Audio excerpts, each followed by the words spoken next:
ठीक है guys, polymer से स्टार्ट करते हैं। पॉलीमर्स, यार देखो इसके अंदर तुम्हारा क्या है, कुछ एक यूनिट है, there is some unit which is being repeated throughout.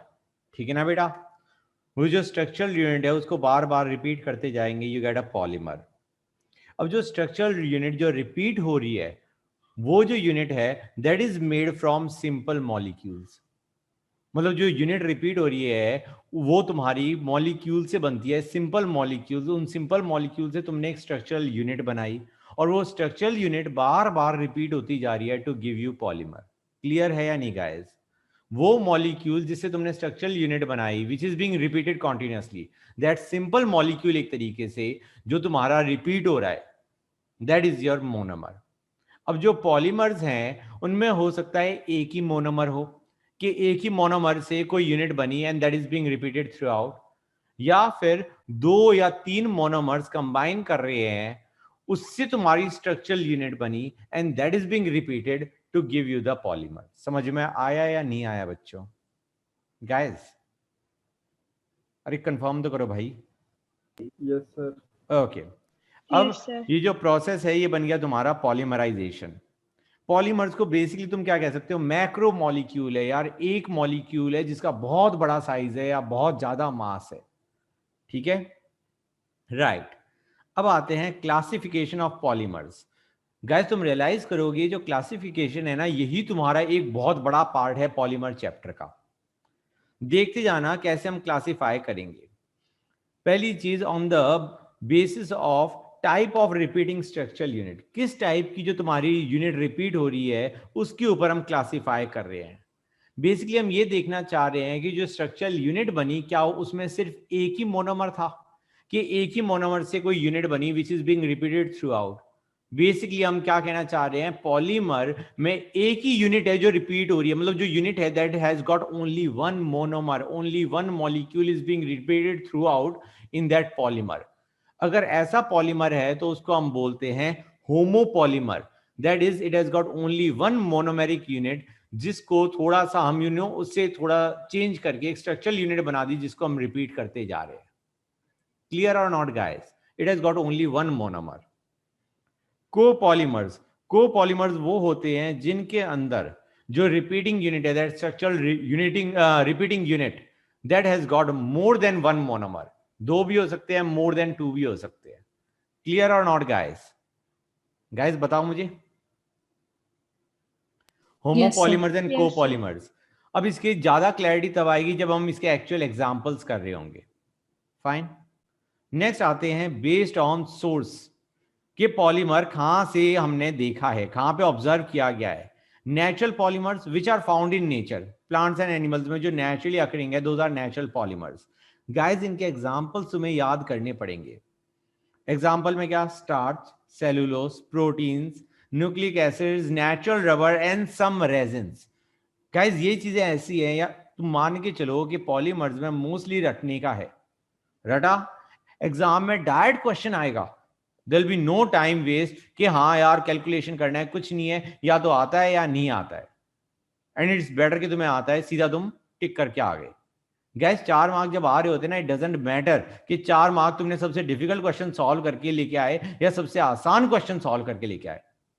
ठीक है, एनीवे तो नेचुरल लवर्स के नेचुरल पॉलीमर्स के एग्जांपल तुमने देख लिए। अब आते हैं सेमी सिंथेटिक पॉलीमर्स। यार इनमें हमने क्या किया, नेचुरल पॉलीमर लिया और उसमें हाइड्रोजन हटा के या तो कोई एक एटम डाल दिया या ग्रुप ऑफ एटम्स डाल दिए, then you have semi synthetic polymers. अब जो सेमी सिंथेटिक पॉलीमर्स हैं उनमें एग्जांपल देखो, you have got cellulose derivatives जो भी हैं, they are your semi synthetic polymers. जैसे cellulose acetate which is your rayon, okay, cellulose nitrate, methyl cellulose और वल्कनाइज्ड रबर, ये सारे के सारे तुम्हारे क्या आ गए गाइस, सेमी सिंथेटिक। फाइन, अब आते हैं सिंथेटिक पॉलीमर्स। गाइस मैं फिर बता रहा हूं ये एग्जांपल सारे याद करने हैं। फाइन, सिंथेटिक पॉलीमर्स को हम सिंपली मैन मेड पॉलीमर्स कह सकते हैं, डेफिनेशन में भी कोई खास जरूरत समझाने की नहीं है, जो हमने बनाए हैं। फाइन, आसान तरीका याद रखने का, ये कौन कौन से सिंथेटिक हैं यार, कैटेगरी ए और बी, बेसिकली नेचुरल और सेमी सिंथेटिक हटा दो, वो उसके बाद सारे के सारे सिंथेटिक हैं। क्लियर और नॉट गाइस? क्लियर है? Yes sir. ओके, अब आते हैं बेस्ड ऑन स्ट्रक्चर गाइस। यार स्ट्रक्चर के बेसिस पे देखो, एक हो गई तुम्हारे लीनियर पॉलीमर्स। लीनियर क्या है? तुम्हारे पास स्ट्रेट चेन है पॉलीमर मॉलिक्यूल की, मतलब idea is that molecule is straight. जो तुम्हारा पॉलीमर मॉलिक्यूल है वो स्ट्रेट चेन है। अब स्ट्रेट चेन होगा समथिंग ऑफ दिस काइंड। हमने कहा स्ट्रेट चेन चलती जा रही है तो उसके अंदर ऑब्वियस सी बात है you will have a efficient packing. Efficient packing होगी, एक अच्छा पैक्ड स्ट्रक्चर है। फाइन। और इन्हीं से बेसिकली ये जो तुम्हारे स्ट्रेट चेन पॉलीमर्स आए, लीनियर पॉलीमर्स, जो तुम्हारे लीनियर पॉलीमर्स हैं, they form threads and fabric. Threads और फैब्रिक तुम्हारे लीनियर पॉलीमर्स के बन रहे होते हैं गाइस। क्लियर है या नहीं तुम्हें गाइस? Okay right. तो ये तुम्हारी इनमें स्ट्रेट चेन होती है, एफिशिएंट पैकिंग है, और इन्हीं से तुम्हारे थ्रेड्स एंड फैब्रिक बनता है जनरली। अब क्योंकि एफिशिएंट पैकिंग है तो तुम रियलाइज कर सकते हो एफिशिएंट पैकिंग से क्या रिलेट होता है? High melting point, high density. Efficient packing है तो डेंसिटी हाई होगी, हाई टेंसाइल स्ट्रेंथ। अच्छा एक चीज और है, they are fusible and soluble. ठीक है ना? ये आराम से तुम इन्हें लिक्विड फॉर्म में भी कर सकते हो। ये they can easily be dissolve right in appropriate solvent में तुम इन्हें कर सकते हो। अभी तुम्हें लग रहा होगा ये हमने क्यों कहा, अभी तो हम बात कर रहे हैं कि high melting point, high density, अभी रिलेटिव बात करने वाले हैं। ठीक है गाइस? अभी बस मैं ये बता रहा हूं they are fusible and they are soluble. इसके एग्जांपल देखो गाइस, इंपॉर्टेंट है। पहला, high density polythene, nylons, polyesters, PVC, polystyrene. Clear और नॉट गाइस? गाइस फिर बता रहा हूं, ये सारे एग्जांपल याद करने, this whole chapter has to be learn thoroughly. बाकी जो और जब हम एक्चुअल पॉलीमर्स देखेंगे, even then we will decide कि यार कौन से को किस कैटेगरी में डालना है। ओके अभी मैंने एग्जांपल्स दे दिए कुछ। ये तुम्हारा एक मैंने बता दिया कि जो तुम्हारे लीनियर पॉलीमर्स है उनमें स्ट्रेट चेन है, कोई ब्रांच नहीं है। तो सेकंड तुम्हारा आता है ब्रांच पॉलीमर्स गाइस। अरे भाई कुछ तो बोलो, हाँ सर समझ में आ रहा है सर? यस हाँ सर। Yes sir. अब जो तुम्हारे ब्रांच पॉलीमर्स है उनको देखो यार, इसमें तुम्हारा क्या होता है, मोनोमेरिक यूनिट्स लीनियर चेन देने के साथ साथ, उससे आवाज कहां से आ रही है गाइस, जस्ट अ सेक। तो नेक्स्ट हम कर रहे थे गाइस ब्रांच पॉलीमर्स, ठीक है ना? ब्रांच पॉलीमर्स में बेसिकली क्या है, तुम्हारा जो मोनोमेरिक यूनिट्स हैं वो तुम्हारा लीनियर चेन तो दे ही रही है, that is your main chain, लेकिन उसमें ब्रांचेस भी बन जाती है। बेसिकली अनकंट्रोल्ड साइड रिएक्शंस के तुम्हारा अनकंट्रोल्ड रिएक्शन है तो उसमें मेन चेन के साथ साथ some branches are also introduced. Clear और नॉट गाइस? राइट। तो अब देखो आगे, तो तुम्हारा ये हो गए ब्रांच पॉलीमर्स। अब ब्रांचिंग है तो तुम्हारी एफिशिएंट पैकिंग नहीं हो सकती, इनएफिशिएंट पैकिंग होगी। इनएफिशिएंट से तुम्हारी क्या क्या प्रॉपर्टीज आने वाली है? There will be low melting point, low density, low tensile strength. तुम्हारे linear were fusible and soluble, these are more fusible and more soluble.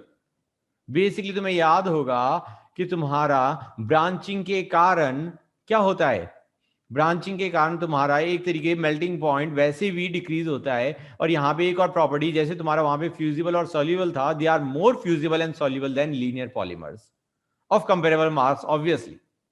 कोई डाउट गाइस यहां तक? हो गया? Examples guys, low density polythene.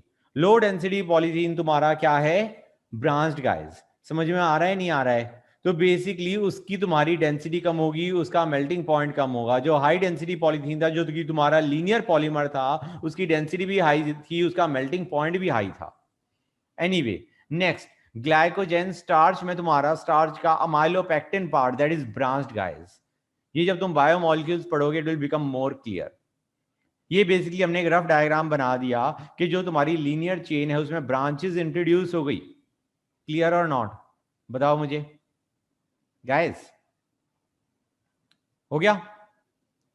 अरे हाँ तो बोलो यार, हेलो, बोल नहीं रहे बच्चे, हेलो। सर हाँ ठीक है। सर। क्रॉस लिंक्ड, थर्ड तुम्हारा हो गया क्रॉस लिंक्ड या network polymers. Cross link polymers या नेटवर्क पॉलीमर्स। इनमें क्या होते हैं, जो तुम्हारी लीनियर चेन्स है guys, they are joined together by cross links. Okay, कि तुम्हारा दो चेन्स के बीच में क्रॉस लिंकिंग आ गई, जिससे तुम्हारा 3D स्ट्रक्चर जनरेट हो गया। और क्योंकि क्रॉस लिंकिंग हो गई तो तुम्हारा बहुत ज्यादा स्ट्रेंथ आ चुका है पॉलीमर के अंदर। ओके, एग्जांपल्स देखेंगे गाइस, इसमें क्लैरिटी बढ़ेगी, ठीक है ना। अभी एक जर्नल लेवल पे एक स्टेटमेंट लिखी हुई है, उससे हम मीनिंग डिड्यूस कर रहे हैं। फाइन, तो क्रॉस लिंकिंग हो गई, बेसिकली दो तुम्हारी चेन्स के बीच में क्रॉस लिंक्स इंट्रोड्यूस हो गए। बेसिकली एक तरीके से हमने उन्हें आपस में ज्वाइन कर दिया, जिसकी वजह से they become hard, brittle, rigid, strength बढ़ गया उनका। And they are insoluble and infusible. इनके अंदर स्ट्रेंथ सबसे ज्यादा है, तो they are insoluble and infusible. Examples guys, phenol formaldehyde resin. Guys इसमें तुम्हारे दो आते हैं, एक नोवोलैक, एक बेकेलाइट। नोवोलैक का एक और नाम हो गया रेसोल। ओके गाइस, नेक्स्ट तुम्हारा आ गया मिलेमाइन फॉर्मल्डिहाइड रेजिन, जिसको हम क्या बोलते हैं, मेलमैक। गाइस अभी इन सबके स्ट्रक्चर्स भी देखोगे, टेंशन मत लेना। फाइन, नेक्स्ट आ गया तुम्हारा urea formaldehyde resin and even vulcanised rubber. Okay guys, समझ में आ गया यहां तक। तो बेसिकली हमने डायग्राम बना दिया कि तुम्हारी जो स्ट्रेट चेन जो बनी हुई थी पॉलीमर, उनके बीच में क्रॉस लिंकिंग आ गई, which increases the strength. Is this clear और नॉट गाइस, बताओ मुझे। Yes, sir. Yes, sir. Okay, अब आते हैं based on molecular forces. Molecular forces के बेसिस पे आप पॉलीमर्स को कैसे डिफाइन करोगे। हमने कहा भाई उनको कैटेगराइज करना है, तो हम कहेंगे पहला आते हैं इलास्टोमर्स। इलास्टोमर्स वो होते हैं जिनके अंदर intermolecular force of attraction weakest होता है।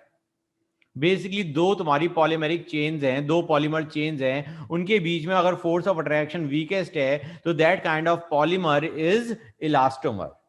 क्लियर और नॉट गाइस, यहां तक कोई डाउट? कोई डाउट है? ओके, होल्ड ऑन गाइस, बिल्कुल ही हैंडराइटिंग मर गई।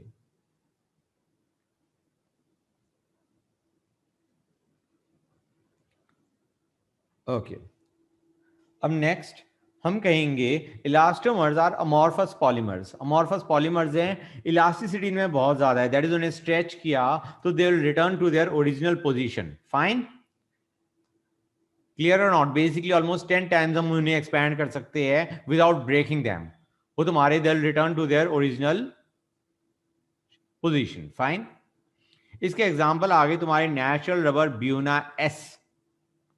ये हम किसके देख रहे हैं? इलास्टोमर्स।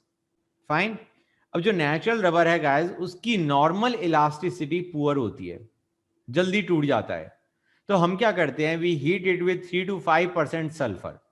बेसिकली जो हीट करना सल्फर से, this process is known as vulcanisation. Product हो गया तुम्हारा जो बनेगा after natural rubber is heated with sulphur, the product is vulcanised rubber.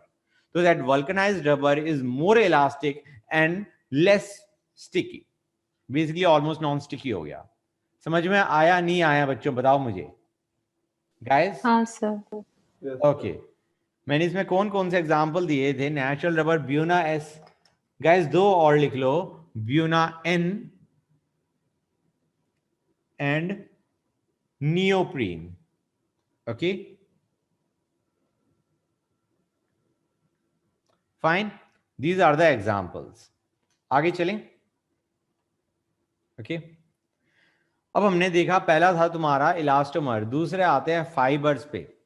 Fibre वो पॉलीमर्स हैं जिनमें intermolecular forces are pretty strong. दो चेन्स के बीच में, दो पॉलीमर चेन्स के बीच में स्ट्रांग इंटरमॉलिक्यूलर फोर्सेस हैं। In fact, rather than saying strong, I can say strongest intermolecular forces.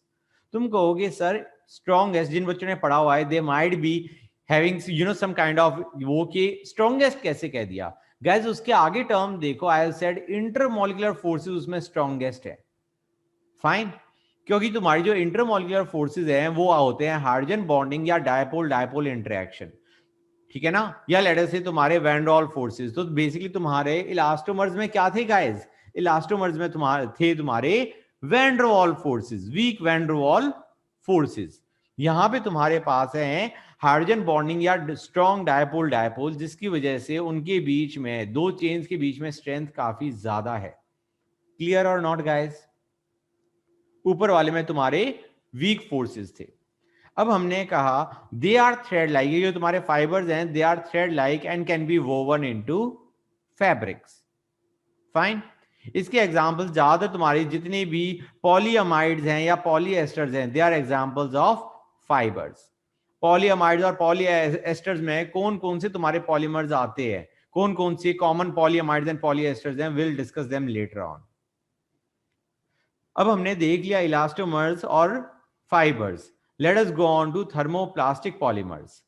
Gas thermoplastic polymers कौन से होते हैं? ये वो हैं जिनको अगर आप हीट करोगे तो दिल बी इजीली सॉफ्टन्ड, फ्लूइड हो गए, और जब तुमने उनको कूल किया they again get harden. Fine. Basically आप उसकी रिपीटेड हीटिंग और कूलिंग पे वो अपने आप सॉफ्ट और हार्ड होते आएंगे, तो basically they can easily be moulded. Guys समझ में आ रहा है नहीं आ रहा है? फाइन।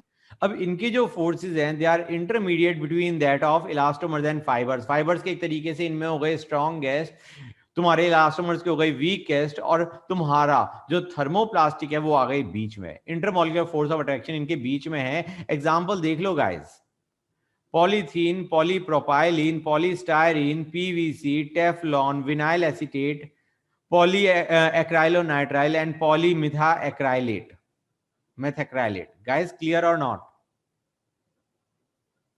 हेलो गाइस, सर उसका भी फुल फॉर्म लिख दो। किसका? Second last. पॉली एक्राइलोनाइट्राइल आएगा बेटा, आएगा, उसकी चिंता मत करो, आगे लिखा हुआ है मैंने, डोंट यू वरी। ये तुम्हारा पीवीसी, पेन, ये सारे आएंगे, चिंता मत करो। ओके। अब ध्यान दो बेटा, तुम्हारा एक चीज और बतानी है, प्लास्टिसाइजर्स क्या होते हैं। गैस कुछ प्लास्टिक्स ऐसे होते हैं जिनको अगर आप हीट कर रहे हो तो ज्यादा सॉफ्टन नहीं होते, तो उनको आपको सॉफ्ट बनाने के लिए, ताकि they can be easily moulded, तुम्हें कुछ ऐड करना पड़ता है, कोई पर्टिकुलर ऑर्गेनिक कंपाउंड ऐड करो। That organic compound is plasticiser, जो तुम्हारा उस पॉलीमर को इजीली सॉफ्टन होने में हेल्प करेगा, ताकि that polymer can be easily remoulded. इसलिए हम कुछ ऑर्गेनिक कंपाउंड्स डालते हैं which are known as plasticizers. Fine. जो तुम्हारे पॉलीमर्स इजीली तुम्हारे सॉफ्टन नहीं होते, उनके लिए ऑर्गेनिक कंपाउंड्स डालने पड़ते हैं। ज्यादातर तुम्हारे इनमें आते हैं थैलेट्स और फॉस्फेट्स, जैसे डाइअल्काइल थैलेट्स, क्रेसाइल फॉस्फेट्स, कैम्फर भी हो गया, दे आर योर प्लास्टिसाइजर्स। जैसे तुम्हारा जो पीवीसी है वो काफी स्टिफ है, तो उसको सॉफ्ट बनाने के लिए हम डाइऑक्टाइल थैलेट डालते हैं, डीओपी। समझ में आया नहीं आया बच्चों? गाइस अब हमने देख लिया थर्मोप्लास्टिक, फाइबर और तुम्हारा क्या, elastomer. Now let us go on to last one, that is thermosetting plastic. वो तुम्हारे थर्मोप्लास्टिक थे, ये थर्मोसेटिंग प्लास्टिक पे आ गए। अब गाइस ये वो पॉलीमर्स हैं जब तुमने उन्हें हीट किया, they undergo a permanent change. Fine. अब देखो, जब तुमने उन्हें हीट किया, एक बार तो वो तुम्हारी सॉल्युबल फ्यूजिबल फॉर्म में आए अर्ली स्टेज में, but after that they become insoluble and infusible on further heating. Idea क्या है तुम्हारा, जब और हाई टेम्परेचर पे लेके गए, या लेटर से थोड़ा तुमने वेट किया, तो तुम्हारे उसमें क्रॉस लिंकिंग हो गई, एक्सटेंसिव क्रॉस लिंकिंग, जिसकी वजह से that polymer becomes very hard, rigid. Fine. Cross linking होने के कारण तुम्हारा 3D नेटवर्क सॉलिड बन गया। Fine. And now they are infusible and insoluble. अब तुम उन्हें फिर से, basically they can not be remoulded. Come on guys, ये तुमने कभी ना कभी 10th में या 9th में ही पढ़ा होगा। इसके एग्जांपल्स देखो guys, bakelite, melamine, formaldehyde resin जो हमारा मेलमैक था, यूरिया फॉर्मल्डिहाइड रेजिन, ये बेसिकली तुम एग्जांपल्स देखोगे आगे, टेंशन मत लेना। यहां तक समझ गए गाइस? ओके। अब आते हैं based on mode of polymerisation. अब देखो उसके अंदर पहला आते हैं एडिशन पॉलीमराइजेशन, कि किस तरीके से तुम्हारा पॉलीमर बन रहा है। अब हम उसके बेसिस पे स्टडी कर रहे हैं कि बेसिकली पॉलीमर्स को कैसे कैटेगराइज करोगे। पहला आते हैं हम एडिशन पॉलीमराइजेशन पे, जिसका एक और नाम हो गया चेन ग्रोथ पॉलीमराइजेशन। गाइस ये जो पॉलीमर्स हैं ये बनते हैं जब तुम सिंपली एक मोनोमेरिक यूनिट हो सकता है, दो मोनोमेरिक यूनिट हो सकते हैं, दो डिफरेंट मोनोमेरिक यूनिट हो सकते हैं, इट डजंट मैटर। लेकिन आइडिया इज जब तुम्हारे मोनोमर मॉलिक्यूल्स कंबाइन करे आपस में, right, to give you the basically the repeating unit, तो आइडिया क्या है, there was no loss of any molecule. कई बार क्या होते हैं, छोटे छोटे मॉलिक्यूल्स जैसे वाटर, अमोनिया, HCl, अभी आगे पढ़ोगे कौन कौन से रिमूव हो जाते हैं। बेसिकली जब तुम्हारे दो मोनोमेरिक यूनिट्स कंबाइन हुई या तुम्हारा बेसिकली वो रिपीटिंग यूनिट्स आपस में कंबाइन हो रही है, there is some loss. Fine. Basically जब तुम्हारी मोनोमेरिक यूनिट्स कंबाइन करके पॉलीमर बना रही है, there was loss of some small molecule.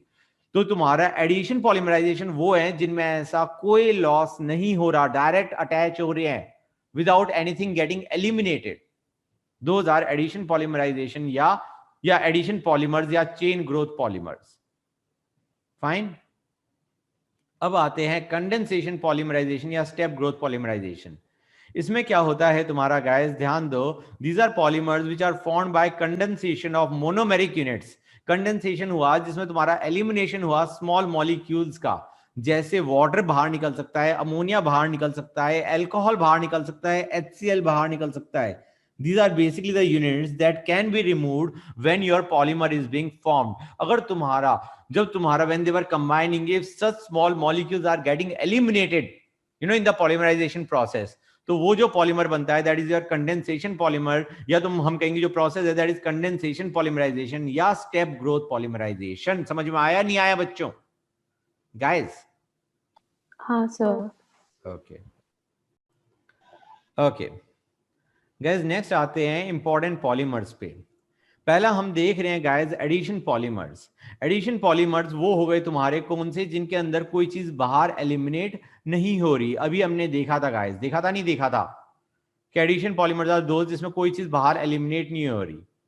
तो उसका पहला एग्जांपल देखते हैं, पॉलीइथाइलिन या polythene. This is the first polymer we are studying, polyethylene या पॉलीथीन। इसको हम नॉर्मली शॉर्ट फॉर्म में लिखा जाता है PE। इसका जो मोनोमर है वो बेसिकली क्या हो गया, इथाइलिन या ethene. Come on, C2H4, normal जो इथीन था। फाइन। अब जो पॉलीमर है उसमें क्या होगा, जो तुम्हारा डबल बॉन्ड है बेसिकली तुम्हारा फ्री रेडिकल, हम कहेंगे तुम्हारा फ्री रेडिकल्स बन गए, डबल बॉन्ड टूट के यू गेट दोनों तरफ फ्री रेडिकल और वो आगे एक्सटेंड हो गई chain. Basically this is the structure of polythene. Clear और नॉट गाइस? कम ऑन, समझ में आ रहा है नहीं आ रहा है? बेसिकली यहाँ पे जो तुम्हारा डबल बॉन्ड था वो ये वाला ब्रेक होके तुम्हारे पास दोनों तरफ फ्री रेडिकल्स जनरेट हुए एंड इट कंटिन्यूड। बेसिकली ये आपस में ऐसी मोनोमेरिक यूनिट्स कंबाइन हो के basically you get the polymer. Clear और नॉट गाइस? बताओ मुझे, क्लियर है ना? फाइन। अब जो तुम्हारे पॉलीथीन है, those are of two types. पहला लो डेंसिटी पॉलीथीन जिसको हम बोलते हैं LDPE। ओके, उसको जब प्रिपेयर करना होता है तो we take ethene, we take 350 to 570 Kelvin, 1000 to 2000 atmosphere pressure, and we take traces of O2 or any peroxide initiator. Idea is free radical addition हो रहा होता है तुम्हारा, free radicals are generated. Fine. और उसके बाद you get your low density polythene, वो जो तुम्हारा बन गया। अब इसकी जो प्रॉपर्टीज हैं वो ध्यान से सुनते जाओ guys. It is chemically inert, tough but flexible. Guys अब बट फ्लेक्सिबल क्यों है, अभी जब आगे पढ़ोगे तुम high density polythene you will understand. Guys जो चीज मैंने रेड में अंडरलाइन करी हुई है बेसिकली प्रॉपर्टीज में, यूजेस में, those are those things which are important, क्योंकि वो तुम्हारा डिफाइन करती है। कई क्वेश्चन में आ गया कि यार कुछ प्रॉपर्टीज है, तुम रियलाइज करोगे ऑलमोस्ट काफी सारे पॉलीमर्स की सिमिलर प्रॉपर्टीज है, how to distinguish between them, उसके लिए जो चीजें रिक्वायर्ड हैं, those are the things I have underline. So anyway जो तुम्हारा ये लो डेंसिटी पॉलीथीन है, हम कहेंगे it is chemically inert, tough but flexible. Flexible हम वैसे ही कहते हैं यार, कम ऑन, जब तुम्हारा ज्यादा डेंस नहीं है, लो डेंसिटी है, हमने बताया था नहीं बताया था, इनएफिशिएंट पैकिंग के कारण it is less dense, it is flexible and it is a poor conductor of electricity. अब आते हैं इसके यूजेस पे। यूजेस इसका क्या है, insulation of electricity wires, cool. अब इसने कह रखा है manufacture of squeeze bottles, toys and flexible pipes. अब तो वहां पे फ्लेक्सिबल था तो फ्लेक्सिबल पाइप्स के लिए ये यूज हो रहा है। एंड स्क्वीज बॉटल्स, बच्चे कहेंगे सर स्क्वीज बॉटल भी क्यों अंडरलाइन किया, यू विल अंडरस्टैंड। फाइन। और जो तुम्हारे प्लास्टिक बैग है वो भी इसी के बनते हैं। Okay, now let us go on to high density polythene which is HDPE। इसको हम प्रिपेयर कैसे करेंगे, ध्यान देना।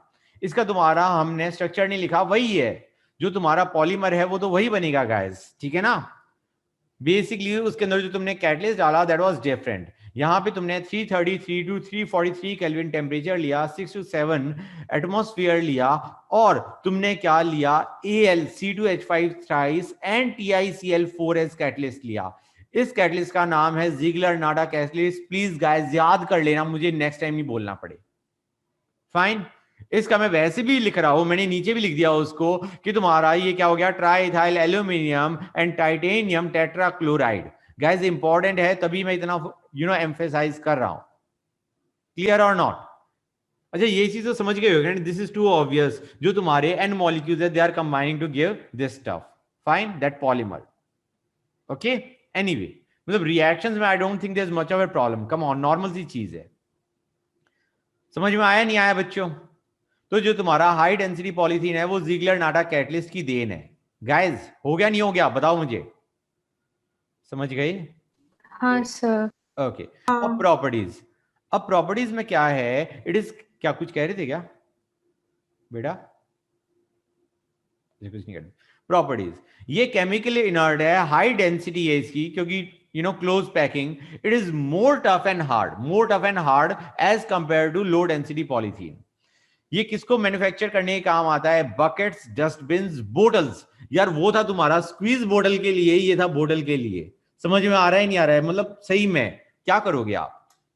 तो तुम्हारा ये बकेट, डस्टबिन, बोतल बनाने के काम आता है। फाइन, क्लियर और नॉट गाइस? क्लियर है, गुड।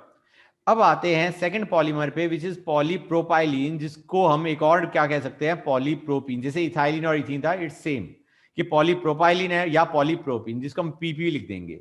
इसका जो मोनोमर है वो प्रोपीन है, जो मैंने बेसिकली डायग्राम बना दिया। कम ऑन गाइस, ये तो तुम्हें पता ही है। अब जो तुम्हारा पॉलीमर बनेगा, पॉलीमर में हमने वही किया, इसका हमने फ्री रेडिकल वो किया and we can extend it. Guys clear और नॉट? समझ में आ रहा है नहीं आ रहा है? बताओ मुझे। आ रहा है, गुड। एनीवे आगे चलते हैं। ये हो गया हमारा, तो ये हमारा पॉलीमर बना दिया। अब आते हैं प्रिपरेशन पे गाइस। प्रिपरेशन में हमने प्रोपीन लिया and we take hexane and Ziegler Natta catalyst, इसमें भी हमने जिगलर नाडा कैटलिस्ट लिया, and you get your polypropylene या पॉलीप्रोपीन। ओके गाइस, अब ये it is harder and stronger than polythene, polythene से ज्यादा हार्ड और स्ट्रांग होता है। ये तुम्हारा ropes, toys, pipes and fibres बनाने के काम आता है। क्लियर और नॉट गाइस? क्लियर है? ओके, आगे चलते हैं। अब आते हैं नेक्स्ट पे, पॉलीस्टायरीन, या उसको हम स्टायरोन भी बोलते हैं। पॉलीस्टायरीन या स्टायरोन हमारा आ गया पॉलीमर। इसका जो मोनोमर है that is your styrene guys. Okay, styrene को देखते हैं। स्टायरीन का फॉर्मूला ये है, मेरे ख्याल से तुम्हें अभी तक तो याद हो गया होगा गाइस। कम ऑन, ऑर्गेनिक में ये चीज थी या नहीं थी? याद है ना guys?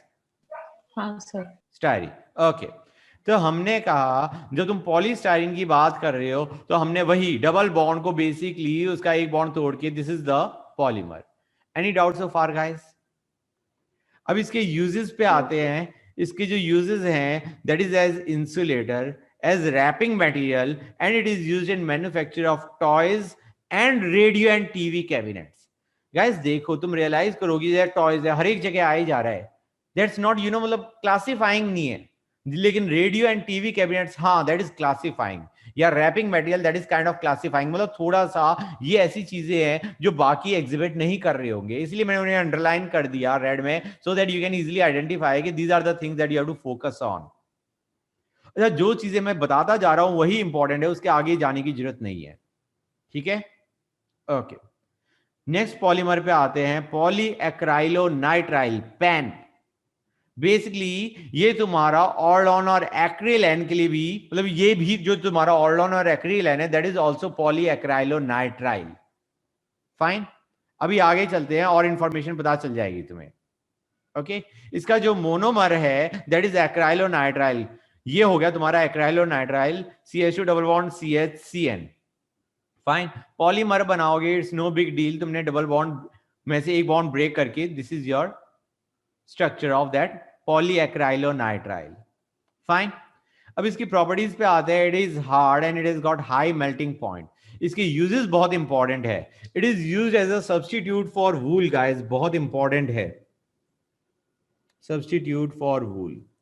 And it is used for making commercial fibres. Fibres कौन कौन से हैं तुम्हारे? Orlon and Acrilan, very very important. Okay, और बेसिकली जो फाइबर्स हैं ये क्या बनाने के काम आते हैं? Clothes, carpets and blankets. Okay, anyway, यहां तक कोई डाउट गाइस? बताओ मुझे।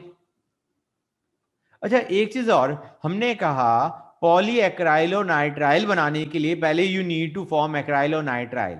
एक्राइलोनाइट्राइल कैसे बनता है उसको तुम देखो। नॉर्मल तरीका है, तुमने इथाइन लिया और उसमें HCN डाला, you will have basically addition of H plus and CN minus, this is what you will have.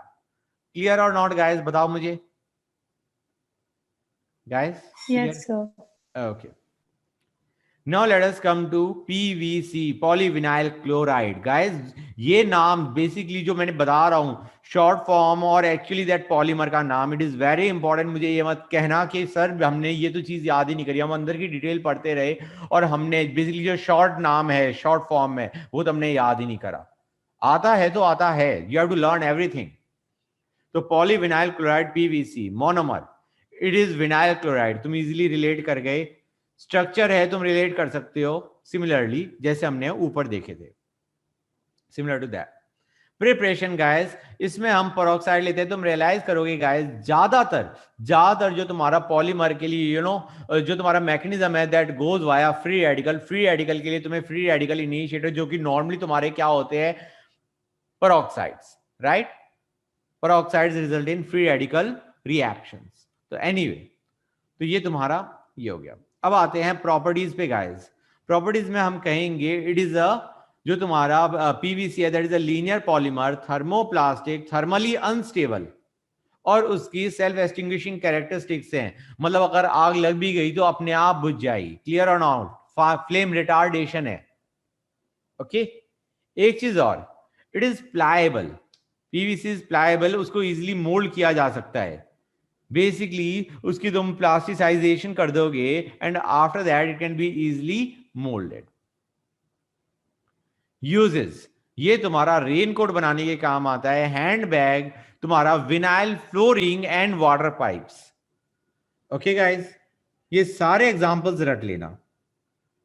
Okay, basically vinyl flooring तो तुम आसानी से रिलेट कर सकते हो कि तुम्हारा PVC है, वहां पे विनाइल क्लोराइड है, इसलिए उन्होंने उनका नाम ही रख दिया विनाइल फ्लोरिंग। इन एनी केस ये सारे एग्जांपल्स याद करने हैं।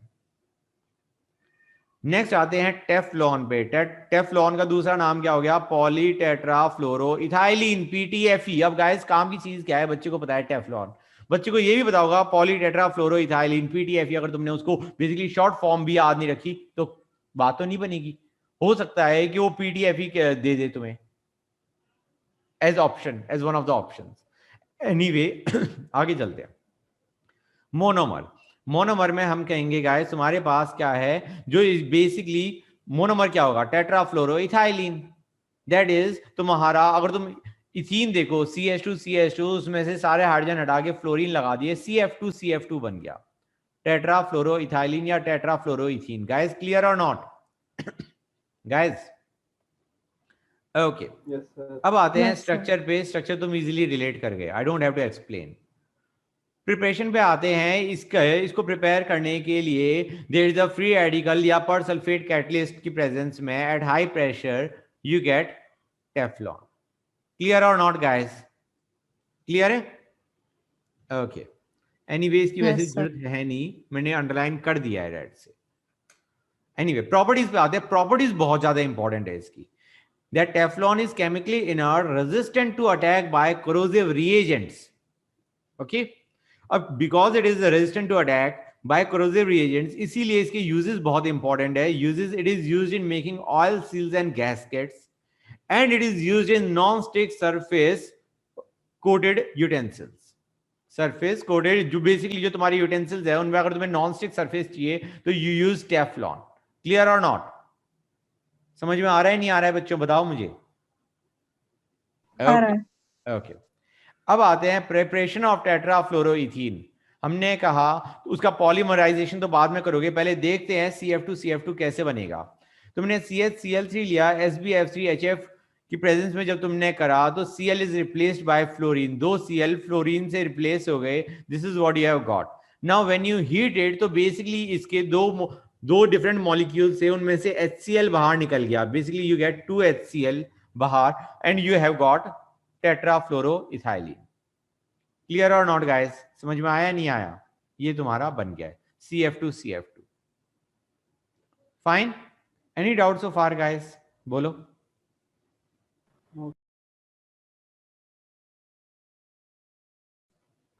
ओके गाइस, अब नेक्स्ट पे आते हैं। तुम्हारा नेक्स्ट हो गया polymonochloro trifluoroethylene, okay, that is PCTFE। Idea is तुम्हारे पास वहां पे टेट्राफ्लोरोइथाइलिन था, यहां पे तुमने ट्राइफ्लोरो और एक क्लोरो ले लिया। आइडिया इज एक फ्लोरीन को हटा के क्लोरीन लगा दिया, monomer you can easily relate, fine. CFCl double bond CF2। Clear और नॉट गाइस? गाइस मैं फिर से बता रहा हूं, ये शॉर्ट फॉर्म बहुत जरूरी है। PCTFE लिख के आ गया and you are kind of blank, ऐसा मत करना। स्ट्रक्चर में तुम देखोगे दिस, अरे यार ये चल क्यों नहीं रहा, hold on guys, this is the structure, you can easily relate guys. Okay, अब आते हैं प्रॉपर्टीज पे। It is less resistant to attack, basically it is less resistant to attack of chemicals and heat, मतलब PTFE से कम resistant है, it is more reactive. हाँ, इसके यूजेस वही हैं जो तुम्हारे टेफ्लॉन के थे। क्लियर और नॉट गाइस, यहां तक कोई दिक्कत? Okay, next polymethyl methacrylate, PMMA। Okay guys, ये इस पे ध्यान दो, इसके कमर्शियल नाम क्या क्या हैं? Plexiglas, Lucite, Acrylite, Perspex. Guys ये बहुत इंपॉर्टेंट नाम है, नहीं तो मैं अंडरलाइन नहीं करता, it is very very important, तो इन्हें याद कर लेना। these all of them they are only PMMA, fine. वही तुम्हारा पॉलीमर है, डिफरेंट नेम्स, ओके। ध्यान दो, अब इसका जो मोनोमर है वो क्या होगा? It is obvious, it will be methyl methacrylate. ये तुम्हारा स्ट्रक्चर हो गया। क्लियर और नॉट गाइस? गाइस क्लियर है? Yes, sir. ओके, पॉलीमर बनाना है, नो बिग डील, तुमने एक्सटेंड कर दिया। अब आते हैं इसकी प्रिपरेशन गाइस। प्रिपरेशन में तुम देखो, पहले तुम लोगे acetone and you add HCN, basically तुम्हारा ये बन गया, what is this? Come on guys, you tell me. ये जो मैंने ये बनाया है, दिस इज साइनोहाइड्रिन, पता है नहीं पता है गाइस? बताओ मुझे। Yes, right, sir. अब हमने HCO प्लस डाला, बेसिकली तुम्हारा CN का क्या बन गया? COOH बन गया। फिर तुमने CH3OH डाला, COOH बेसिकली एसिड और अल्कोहल की रिएक्शन होगी, तुम्हारा क्या बन गया guys? COMe, that is ester बन गया। Now when you heat it तो तुम्हारा बेसिकली डिहाइड्रेशन हो जाएगा और तुम्हारा यहां से बेसिकली OH गया, यहां से तुम्हारा H गया। क्लियर और not guys?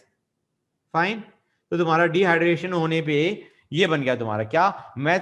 Methyl methacrylate. उसके बाद तुमने पेरोक्साइड डाला, बेसिकली फ्री रेडिकल मैकेनिज्म से तुम्हारा PMMA बन गया। Any doubt so far guys? Guys कोई डाउट है?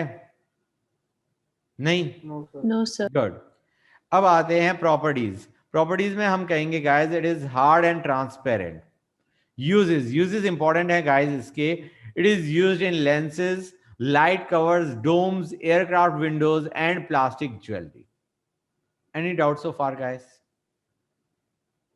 इंपॉर्टेंट यूजेस हैं बेसिकली, जो तुम्हारे ऑप्टिकल इंस्ट्रूमेंट्स हो गए, या लेटर से तुम्हारा हार्ड है तो तुम्हारा एयरक्राफ्ट विंडोज में, ये बहुत इंपॉर्टेंट चीज हो गई, काइंड ऑफ डिफाइनिंग क्राइटेरिया, कि अगर तुम्हारे को कुछ प्रॉपर्टीज दे रखी है तो इनमें से ही प्रॉपर्टीज देंगे फॉर दिस पर्टिकुलर पॉलीमर। कोई डाउट यहां तक गाइस? नहीं? Guys let us start with natural rubber. Natural rubber का एक और नाम है polyisoprene. It is basically cis rubber. Okay, cis क्यों है अभी थोड़ी देर में क्लियर हो जाएगा। First let us start with natural rubber का मोनोमर। इसका मोनोमर होता है आइसोप्रीन, उसका मैंने नीचे डायग्राम बना दिया है। CH2 double bond C, CH3 CH double bond CH2। इसका आईयूपैक नेम हो गया 2-methyl-1,3-butadiene। तुम लोग देख सकते हो it's a conjugated diene guys, important है, अभी आगे क्लियर हो जाएगा व्हाई इट इज इंपॉर्टेंट। अब जो पॉलीमर है उसका स्ट्रक्चर तुम देखो, तुम विजुलाइज करोगे मोनोमर और जो तुम्हारा पॉलीमर है उसमें थोड़ा सा, मतलब अभी तक हमने देखे थे, you could easily identify monomer से पॉलीमर क्या बन रहा है। यहाँ पे ध्यान दो गाइस कि जो नीचे पॉलीमर बना रखा है उसको मोनोमर से कैसे विजुलाइज करोगे। आइडिया क्या है, ये वाला बॉन्ड टूटेगा, तुम्हारे पास फ्री रेडिकल जनरेट हो गए, ओके, होमोलिटिक क्लीवेज हुआ है। The same goes for this bond, यहाँ पे भी होमोलिटिक क्लीवेज हुआ, यहाँ पे these two will combine, you will have a double bond जो कि तुम्हें नीचे दिख रहा है, और ये जो तुम्हारे एंड के कार्बन है वहां पे जो फ्री रेडिकल है they will help in extending the chain. Clear or not guys? Clear है? Good. Okay. Guys अब आते हैं जो हमने कहा था cis rubber. Why do we call it cis rubber? Guys ध्यान दो, बेसिकली जो दो एंड्स हैं ऑफ अ यूनिट जो कि तुम्हारी बेसिकली नेक्स्ट यूनिट से कनेक्ट होने वाले हैं, these two are cis with respect to each other, that is why we use the term cis rubber, कि बेसिकली जो दो एंड्स हैं तुम्हारी एक यूनिट के which will connect with another unit, those two ends are cis with respect to each other. Clear और not guys? Okay guys अब एक काम करते हैं, जो हमने अभी पॉलीमर बनाया है उसका एक्सपैंडेड स्ट्रक्चर देखते हैं। गाइस अगर जरूरत नहीं होती है एक्सपैंडेड स्ट्रक्चर की, I would not have made this structure. ध्यान दो गाइस, ये क्या है, यहाँ पे हमने दो यूनिट्स लिए हैं। बेसिकली यू कैन अंडरस्टैंड कि यहाँ पे पहले वाली यूनिट में जो तुम्हारे दोनों ends which are getting connected to the next unit, they are cis with respect to each other, जो कि मैंने रेड से बना रखे हैं। और दूसरी यूनिट के भी जो दो एंड्स हैं, basically the green ones, they are also cis with respect to each other. तो बेसिकली तुम समझ गए, जो अभी हमने ऊपर डायग्राम बनाया था वो ऐसा ही बनना चाहिए। This is clear. जो नेक्स्ट डायग्राम है वो थोड़ा सा विजुलाइज करने में दिक्कत आती है। गाइस देखो हमारी एक यूनिट ये हुई, एक यूनिट ये है, एक यूनिट ये है, फाइन। गाइस अगर तुम यूनिट वाइज देखोगे it will be very clear. Basically जो दोनों एंड्स हैं they are cis with respect to each other, पहले वाले में रेड, दूसरे वाले में ग्रीन, तीसरे वाले में फिर रेड। लेकिन तुम्हें ऊपर और नीचे वाले डायग्राम में थोड़ा सा डिफरेंस दिख रहा होगा। वो बेसिकली डिफरेंस ऐसा है जो कि अगर तुम ध्यान से ऑब्जर्व करो you will realise it's not much of a difference, बस थोड़ा सा एक बार समझने की देर है। आइडिया इज ये जो है, और यहाँ पे हमने उसको ऐसे बना रखा है, दे हैव डन नथिंग, हमने इसे फ्लिप कर दिया है, ओके कि बेसिकली यहाँ पे मैंने इसको ऊपर की तरफ बनाया है, यहाँ पे मैंने इसको नीचे की तरफ बनाया है। यहाँ पे CH3 and H are above, यहाँ पे CH3 and H are below, that's it. Okay तो आइडिया क्या है कि कभी कोई डायग्राम दे देगा, कोई कभी कोई दे देगा, you have to understand these both diagrams are same. तुम्हें तो बस क्या देखना है, रिपीटिंग यूनिट को देखना है, उसके अंदर जो दो कार्बन है which are basically you know extending the chain further, are they cis with respect to each other और नॉट, उसके बाद तुम्हारा काम खत्म है। ओके तो बेसिकली वही चीज मैंने लिखी है, that the ends extending the chain they should be cis with respect to each other in natural rubber. अब आते हैं गाइस उनकी प्रॉपर्टीज पे। यार ये जो चेन्स हैं they are held together by weak van der Waals forces, इनके फोर्सेस बहुत वीक हैं इनके बीच में। Okay it has got a coiled structure and it exhibits elastic properties. Okay fine right. अब आते हैं इंपॉर्टेंट। गाइस ये इंपॉर्टेंट क्यों है, हमने इसका बेसिकली ये नहीं देखा, प्रॉपर्टीज हमने देख ली, हम यूजेस पे क्यों नहीं गए, क्योंकि इसका यूज बहुत लिमिटेड है नेचुरल रबर का। और वो यूज लिमिटेड क्यों है, दैट इज इंपॉर्टेंट, वही मैंने इंपॉर्टेंट में लिखा हुआ है। ये क्यों इसका यूज नहीं है, क्योंकि यार ये हाई टेम्परेचर पे सॉफ्ट हो जाता है, high temperature being 335 kelvin, brittle हो जाता है लो टेम्परेचर पे if you take it to temperature less than 283 kelvin, water को एब्जॉर्ब करने की टेंडेंसी हाई है, and it is soluble in non polar solvents, and it is non resistant. Non resistant का आसान टर्म क्या है यार, it is prone to attack by oxidising agents, oxidising agent से अटैक हो जाता है, या it is non resistant to attack by oxidising agent, दोनों का मतलब वही है कि फटाफट अटैक हो जाएगा। सॉल्युबल है नॉन पोलर सॉल्वेंट्स में, वाटर को एब्जॉर्ब करने की टेंडेंसी हाई है, एंड हाई टेम्परेचर पे सॉफ्ट, लो टेम्परेचर पे ब्रिटल। हमने कहा यार और भी कोई कमी हो सकती है क्या नेचुरल रबर के अंदर, सारी कमियां तो हमने बता दी, इसीलिए इसका यूज नहीं है। तो हमने कहा यार हमें तो यूज करना है। यूज कैसे करोगे गाइस? इसकी प्रॉपर्टीज, ये जितनी भी इसकी नेगेटिव जो हमने क्वालिटीज गिनवा दी उनको हमें हटाना है। हटाने के लिए क्या हम क्या करेंगे? Will heat it with sulphur. Temperature range 373 से 415 केल्विन पे, इस टेम्परेचर पे हमने उसे हीट करा सल्फर के साथ। सल्फर बंदे ने क्या करना है? क्रॉस लिंक्स बना देने हैं। ओके, क्रॉस लिंकिंग हो जाएगी। बेसिकली तुम्हारे पास दो पॉलीमर की चेन है, उन चेन्स के बीच में क्रॉस लिंकिंग हो जाएगी, जिससे तुम्हारा रबर क्या हो जाएगा? टाइट हो जाएगा। Okay, it will become stronger, it will get stiffened. Okay, अब क्रॉस लिंक है यार, वो सल्फर ने क्रॉस लिंक बना दिए दो पॉलीमर चेन्स के बीच में। वो क्रॉस लिंक कहां बनाएगा गाइस? वो बनाएगा रिएक्टिव साइट्स। रिएक्टिव साइट जो कि बेसिकली मैंने लिखा हुआ है, देखो मैंने लिखा हुआ है रिएक्टिव साइट्स। रिएक्टिव साइट सबसे ज्यादा रिएक्टिव होगा तुम्हारा डबल बॉन्ड। ओके, कि डबल बॉन्ड सबसे ज्यादा रिएक्टिव है, वहां पे सबसे ज्यादा चांस है सल्फर की क्रॉस लिंकिंग बनने का। अब क्रॉस लिंक बनने से फायदा क्या होगा गाइस? जो प्रोडक्ट है, that product is tough, non elastic, resistant to heat and not affected by chemicals. हमने कहा ये लाओ जी, तुम्हारी जितनी भी नेगेटिव क्वालिटीज थी नेचुरल रबर की सारी तो हटा दी। वहां पे सॉफ्ट था, ये टफ हो गया। इट इज ज्यादा इलास्टिक भी नहीं रहा, resistant to heat and not affected by chemicals. और हमें क्या चाहिए? अब एक काम करते हैं, ये जो हमारा हमने बना दिया, ये बेसिकली वल्कनाइज्ड रबर है। Okay, and this process is vulcanisation. अब हम देखते हैं बेसिकली कि जो तुम्हारा सल्फर अटैच हुआ है, जो हमने क्रॉस लिंक्स बनाए हैं, वो कहां पे बनेंगे? एक जो हमने कहा था रिएक्टिव साइड्स पे, रिएक्टिव साइड क्या था? Double bond. हम नॉर्मली क्या कह सकते हैं? ये दोनों बॉन्ड हटाओ, यहाँ पे सल्फर को ऐसे अटैच किया, यहाँ पे सल्फर को ऐसे अटैच किया। दैट्स द बेस्ट वे तुम सल्फर को अटैच कर सकते हो between two polymer chains. Okay guys, अब इधर ध्यान दो। हम देखते हैं जो मैंने अभी बताया है उस पहले वाला प्रोडक्ट। पहला प्रोडक्ट वही है जो मैंने अभी बताया था कि जो तुम्हारी reactive side C double bond, उनके बीच में तुम्हारा सल्फर अटैच हो गया, रिजल्टिंग इन क्रॉस लिंक्स। एक और चीज हो सकती है जो कि बेसिकली ज्यादा फेवर्ड नहीं होगा, but yes it is possible. हम कहेंगे यार डबल बॉन्ड के अक्रॉस तुम्हारा नहीं हुआ, बेसिकली दो रिंग्स में जहां पे, सॉरी दो चेन्स में तुम्हारा sulphur reactive side double bond के बजाय यहां पे अटैच हो गया। ये तुम्हारा CH2 था, यहां से बेसिकली हाइड्रोजन हाइड्रोजन हट के you get cross links of sulphur. Is that clear और नॉट गाइस? ऑल्दो ये फेवर ज्यादा नहीं है, but yes it is possible. Okay, तो यहां पे बेसिकली तुम्हारे दो हाइड्रोजन हटके you have got a S के क्रॉस लिंक। फाइन गाइज, ये मैं तुम्हें बता चुका हूं, ये तुम्हारा वल्कनाइज्ड रबर है, इसका स्ट्रेंथ इंप्रूव हो चुका है, and this process is known as vulcanisation. Sulphur का addition to make it much more strong, tough बनाने के लिए ये जो सल्फर ऐड किया है, that is vulcanisation. Okay, next आते हैं गाइज गुट्टा पर्चा पे। जो गुट्टा पर्चा है that is basically trans rubber guys.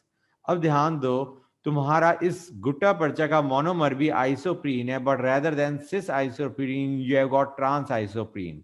Guys मैंने ऊपर वाले में तो नहीं बनाया था, यहाँ पे मैंने ट्रांस आइसोप्रीन बनाया हुआ है।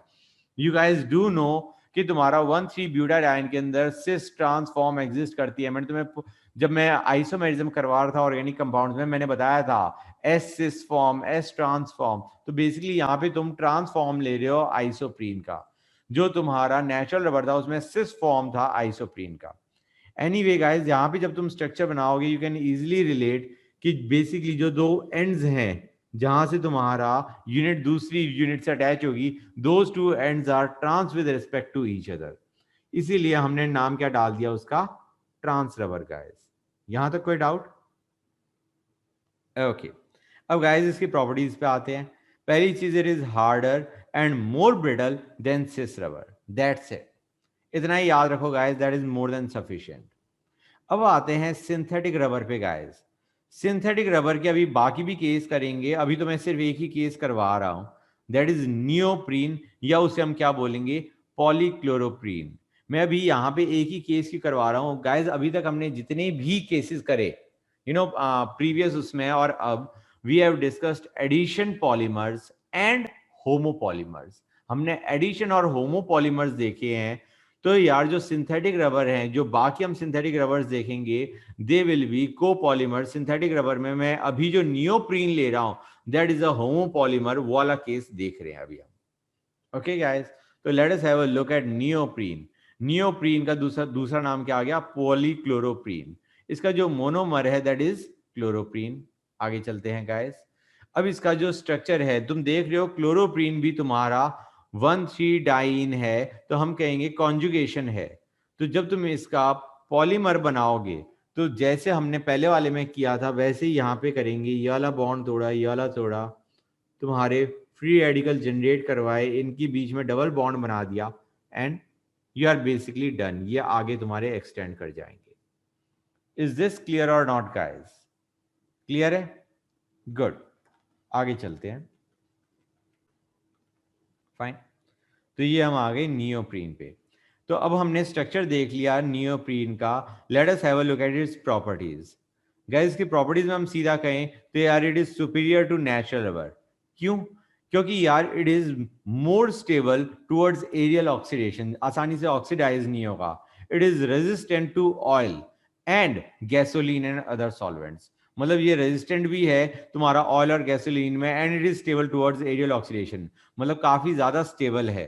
तो इसके यूजेस भी ज्यादा है। टू बी एग्जैक्ट काफी स्पेसिफिक यूज है because of its resistance to oil. Okay, uses इसके क्या हैं ध्यान से देखो guys. It is used in manufacture of shoe heels, stopper, surgical gloves and surgical instruments. Guys देखो, तुम बहुत सारी चीजें आइडेंटिफाई करते हो। मैंने तुम्हें पहले ही बताया था कि से जैसे कुछ चीजें ऐसी हैं जो ऑलमोस्ट हर एक पॉलीमर का उसमें every polymer can be used for that purpose. लेकिन कुछ बड़े स्पेसिफिक हैं जिसे तुम आइडेंटिफाई कर सकते हो अगर तुम्हें क्वेश्चन में आ गया कि यार हाँ ये जो तुम्हारा बेसिकली एप्लीकेशन है ये तुम्हारा इसी पॉलीमर से हो रहा होगा। तो basically it will help in identification of the polymer in exam. तो बेसिकली यहाँ पे जो काम की चीज है वो तुम्हारा सर्जिकल ग्लव्स और सर्जिकल इंस्ट्रूमेंट्स है गाइस। तो मैं बस यही कहूंगा कि जो भी मैंने बेसिकली रेड में मार्क करा हुआ है and the name of that polymer और उसके मोनोमेरिक जो उसके मोनोमर्स हैं उस पॉलीमर के, इनको गाइस ढंग से याद कर लेना। देखो यार पॉलीमर्स है, जितना समझाने का है तुम रियलाइज करोगे बहुत कम है। टेक्निकली तो यार ये रटने का है, इसीलिए मैं तुम्हें समझा कम रहा हूं। All I am saying is यार मैंने ढंग से लिख दिया है and you just learn it thoroughly. Okay guys, last class में हमने देखे थे एडिशन पॉलीमर्स एंड होमोपॉलीमर्स। आज की क्लास में हम देखेंगे एडिशन पॉलीमर्स एंड कोपॉलीमर्स के एग्जांपल। एडिशन पॉलीमर का मतलब तो ये हुआ कि जब मोनोमेरिक यूनिट्स आपस में कंबाइन कर रही है तो कोई भी स्मॉल मॉलिक्यूल एलिमिनेट नहीं हो रहा। Molecule like water, NH3, HCl, ऐसा कोई मॉलिक्यूल एलिमिनेट नहीं हो रहा। और कोपॉलीमर्स का मतलब है that polymer has more than one monomer present. उसमें तुम्हारे दो या दो से ज्यादा मोनोमर से वो पॉलीमर बना है। एग्जाम्पल देखते हैं गाइस। एग्जाम्पल में तुम्हारे हैं सिंथेटिक रबर्स। सिंथेटिक रबर्स में तुम्हारे बहुत सारे पॉलीमर्स हैं which come under this category and they are all addition and copolymers. तो सबसे पहला हम देखते हैं guys butadiene styrene copolymer. Guys इसका जो बेसिकली शॉर्ट फॉर्म है वो याद रखना बहुत जरूरी है, that is Buena S, butadiene and styrene. SBR और GRS और दो तुम्हारे शॉर्ट फॉर्म्स हैं फॉर दिस सेम कोपॉलीमर। मैं इसके नाम बता देता हूं, ऑल्दो नाम से ज्यादा जिसका एब्रीविएशन है that is more important. SBR में तो उन्होंने पहले स्टायरीन लिख देंगे और फिर लिख देंगे butadiene rubber, that is SBR, styrene butadiene rubber. और GRS का मतलब है journal purpose styrene rubber. But in any case ये जो मैंने तीन फॉर्म्स लिखे शॉर्ट फॉर्म्स में हमने लिखा हुआ है इस कोपॉलीमर को, ये तीनों फॉर्म्स इंपॉर्टेंट है। ओके गाइस, और ये तीनों के तीनों बेसिकली किसको रिप्रेजेंट कर रहे हैं? ब्यूटाडाइन स्टायरीन कोपॉलीमर को। ओके अब ये जो कोपॉलीमर है इसके दो मोनोमर्स हैं, स्टायरीन एंड ब्यूटाडाइन। स्टायरीन हो गया तुम्हारा ये, ब्यूटाडाइन हो गया ये। ओके क्लियर और नॉट गाइस? राइट। अब अगर हमें पॉलीमर का स्ट्रक्चर बनाना है और ये have to understand is guys, जैसा मैंने लास्ट क्लास में किया था वैसे ही अब समझा रहा हूं। तुम ये वाला बॉन्ड तोड़ोगे, यहाँ पे फ्री रेडिकल्स जनरेट हुए, ये वाला बॉन्ड तोड़ा, ये वाला बॉन्ड तोड़ा, यहाँ पे फ्री रेडिकल्स जनरेट हुए, these two will combine to give you a double bond. ये वाला एक्सटेंड कर जाएगा, दिस वाला will connect with this one, this one will extend further. Okay clear और नॉट गाइस? ये चीज समझ में आ रही है नहीं आ रही है? This is how bond cleavage and bond formation will take place. Fine. अब इसी चीज को, ये जो मैंने बॉन्ड्स दिखाए हैं, इनको प्लीज जो मैंने नीचे स्ट्रक्चर बनाया है पॉलीमर का, उसमें विजुलाइज कर लेना, it will be better, understanding wise अच्छा रहेगा। देखो गाइस, स्टार्ट करते हैं। ये देखो, this is the diagram polymer का। ये तुम्हारा ब्यूटाराइन वाला पार्ट हो गया, ये स्टाइन वाला पार्ट हो गया। क्लियर? ओके, आगे चलते हैं। उप्स, प्रिपरेशन में क्या है, हम स्टाइरीन लेंगे, ब्यूटाराइन लेंगे, सोडियम कैटलिस्ट एंड हीट की प्रेजेंस में you get your Buna S. अब इसकी प्रॉपर्टीज देखो गाइस, प्रॉपर्टीज में तुम्हारा it is tough and it's a good substitute for natural rubber. तुम रियलाइज करोगे जो इसने प्रॉपर्टीज दे रखी है, these are too general. Synthetic rubber है तो it will be used in place of natural rubber and it is tough and it's a good substitute. मजा नहीं आ रहा।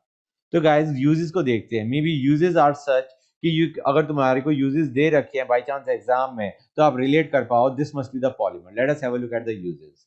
यूजेस में हम कहेंगे it is used in the manufacture of auto tyres, tyres के, floor की tiles and footwear components, basically तुम्हारा slippers वगैरह के लिए। ओके तो गाइस यूजेस में जो मैंने under and cable insulation, idea is जो मैंने ये रेड में अंडरलाइन किए हैं, these are kind of specific uses, जिससे तुम आइडेंटिफाई कर सकते हो कि जो तुम्हारा पॉलीमर है that must be Buna S. Guys in any case तुम्हें ये चीजें याद करनी है, you have to learn them. Learn करोगे तो एग्जाम में अटेम्प्ट कर सकते हो, क्योंकि बेटा ये चैप्टर ऐसा है, याद किया और अगर तुम्हें याद है तो एग्जाम में hardly it will take 15 seconds to tick the correct answer. याद नहीं है तो guys you are trying to score marks in दो चैप्टर्स जहां पे मेहनत भी लग रही है, टाइम भी लग रहा है, and there is a possibility कि तुम गलत भी कर दो अगर तुम्हारी कैलकुलेशन सही नहीं हुई। तो गाइस ये ऐसे चैप्टर्स हैं जहां पे बच्चा मतलब मेहनत तो करनी पड़ेगी, रटना तो पड़ेगा ही आपको, लेकिन उसके बाद the time required for solving the question is very very less.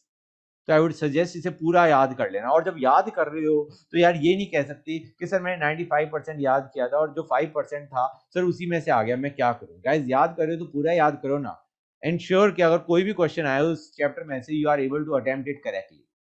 Anyway आगे चलते हैं। तो पहला हमने देख लिया Buna S. Now let us go on to next copolymer which is Buna N. This is butadiene and acrylonitrile copolymer, जिसका हमने नाम क्या कह दिया, ब्यूना एन। इसके दो और नाम है गाइस शॉर्ट फॉर्म में, और एक और नाम आ गया परबिन एन। अभी देखते हैं एनबीआर। तुम रियलाइज करोगे ये भी कुछ नहीं है, acrylonitrile butadiene rubber. Okay okay guys, right.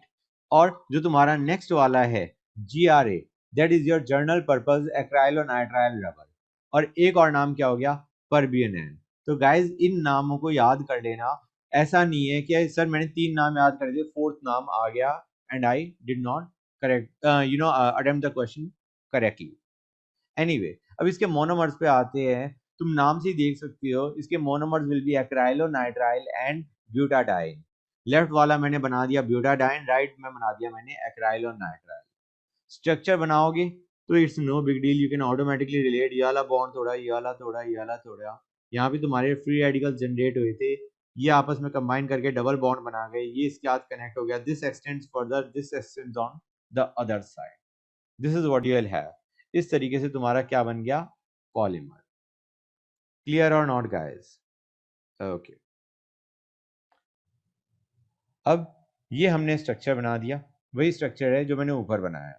Preparation guys normal है, तुमने ब्यूटाडाइन लिया, एक्राइलोनाइट्राइल लिया and you get your Buna N.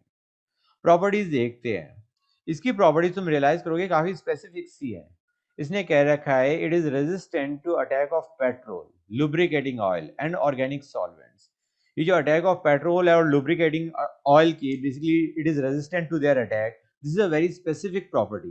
तो इसके जो यूजेस हैं वो भी इसी प्रॉपर्टी के बेसिस पे आएंगे।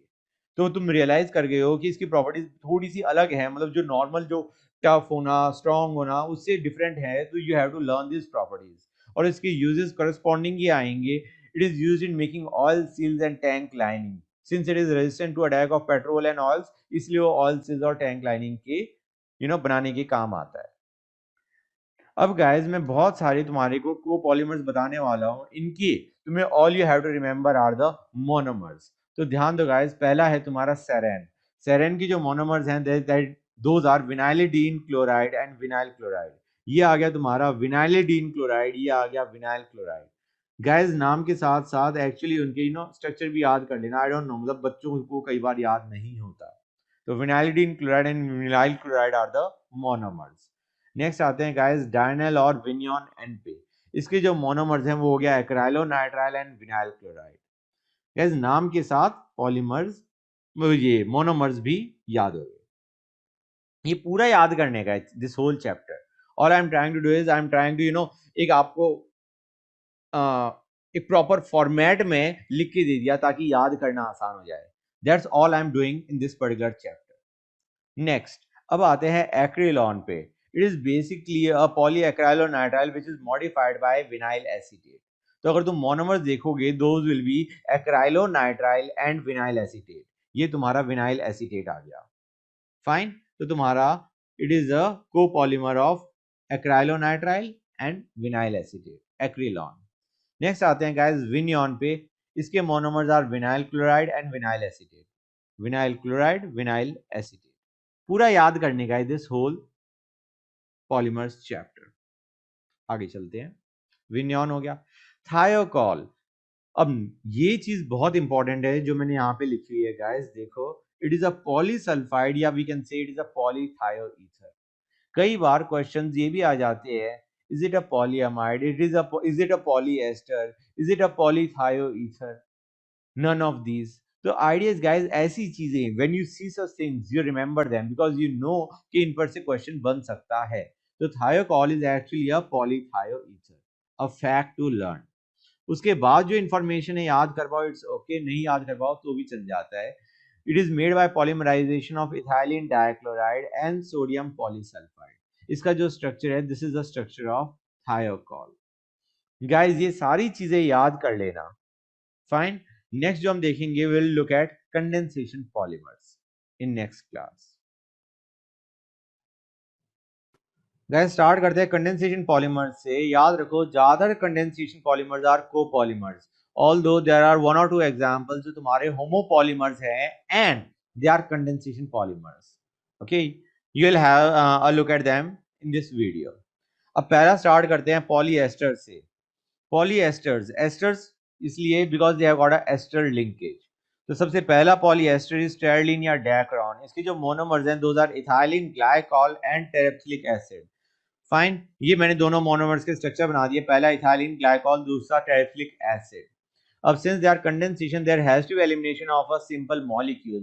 That simple molecule over here is water. यहां से OH एलिमिनेट होगा, यहां से H एलिमिनेट होगा, these two will link together. यहां से OH एलिमिनेट होगा, दिस विल एक्सटेंड फर्दर, यहां से H एलिमिनेट होगा, दिस विल एक्सटेंड फर्दर।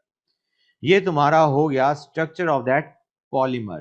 नीचे तुम आसानी से रिलेट कर जाओगे guys once you see this structure below you will be able to relate easily. दिख रहा है नहीं दिख रहा है गाइस, बताओ मुझे। Fine, okay. प्रिपरेशन देखो गाइस, प्रिपरेशन में कुछ नहीं है, हमने दोनों मोनोमर्स लिए, उनको तुमने कैटलिस्ट, गाइस इंपॉर्टेंट यहाँ पे है कैटलिस्ट। कैटलिस्ट तुमने क्या लिया, zinc acetate and antimony oxide. Elimination तुम्हारा वाटर मॉलिक्यूल का हुआ था, हीट करने पे you get your desired polymer.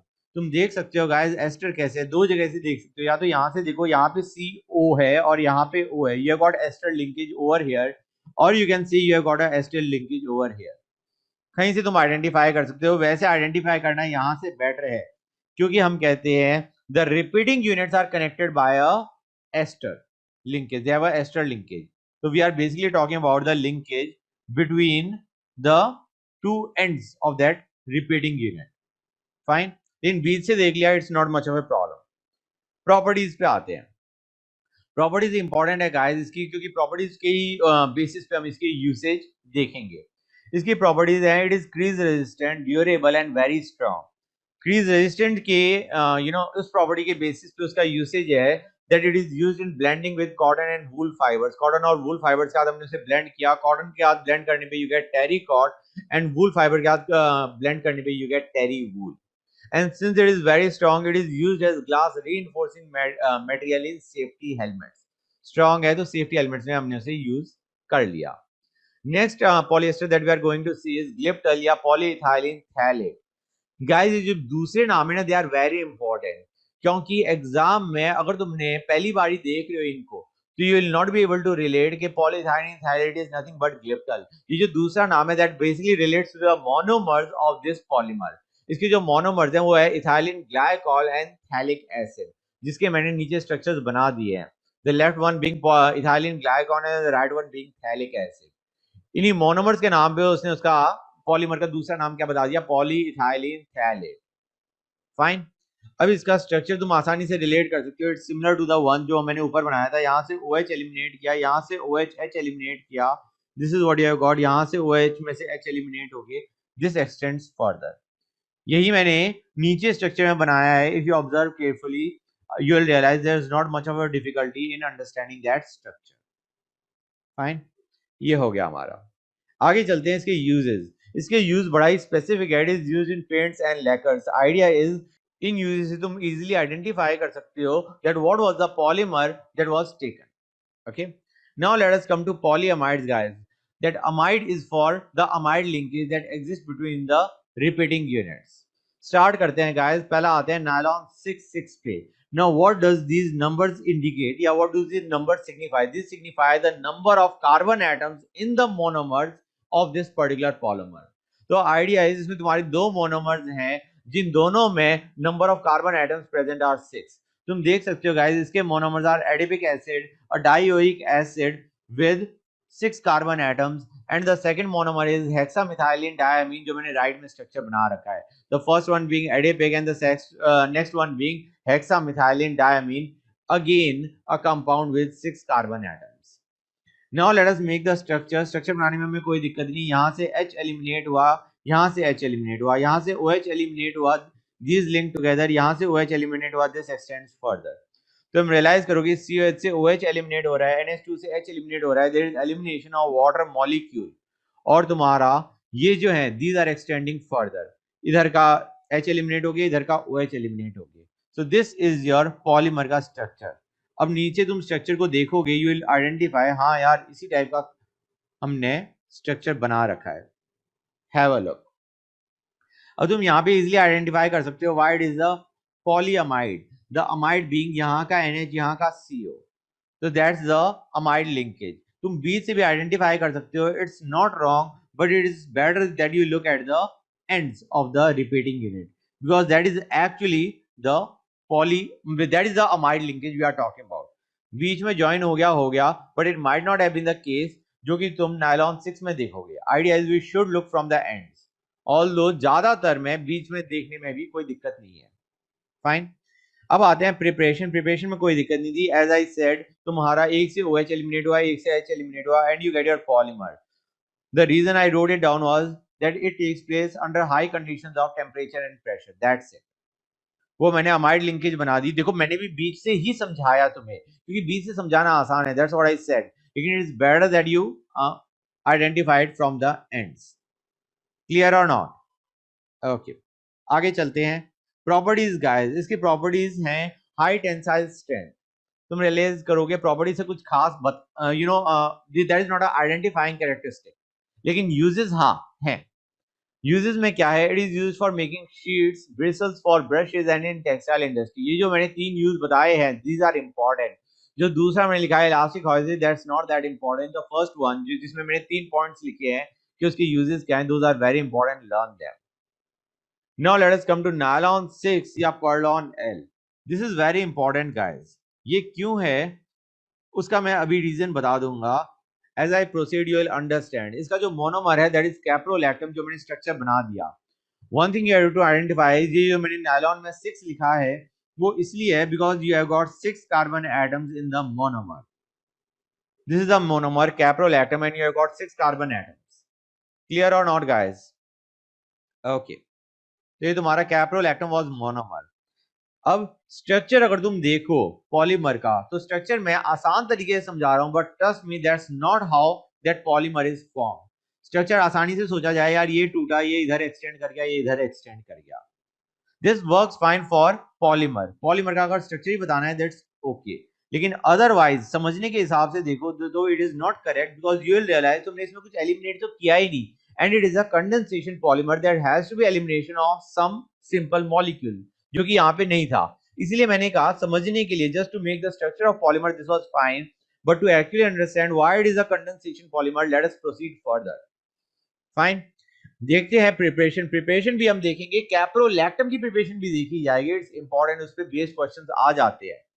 तो सबसे पहले विल स्टार्ट विद साइक्लोहेक्सेनोन। ये हमने साइक्लोहेक्सेनोन लिया, इसमें हमने NH2OH डाला, NH2OH में से उसके NH2 में से 2 हाइड्रोजन एलिमिनेट हुए, साइक्लोहेक्सेनोन में से तुम्हारा O एलिमिनेट हुआ, वाटर एलिमिनेट हुआ, and you get your cyclohexane oxime. अब उसके अंदर तुमने H2SO4 या PCl5 डाला, बैकमैन रीअरेंजमेंट अकर्स, बेसिकली ये इधर जाएगा, this will break down to join over here, और फिर तुम उस इनॉल फॉर्म को कीटो फॉर्म में कन्वर्ट करोगे, you will get the compound जो मैंने नीचे बनाया, that is you will get your caprolactam.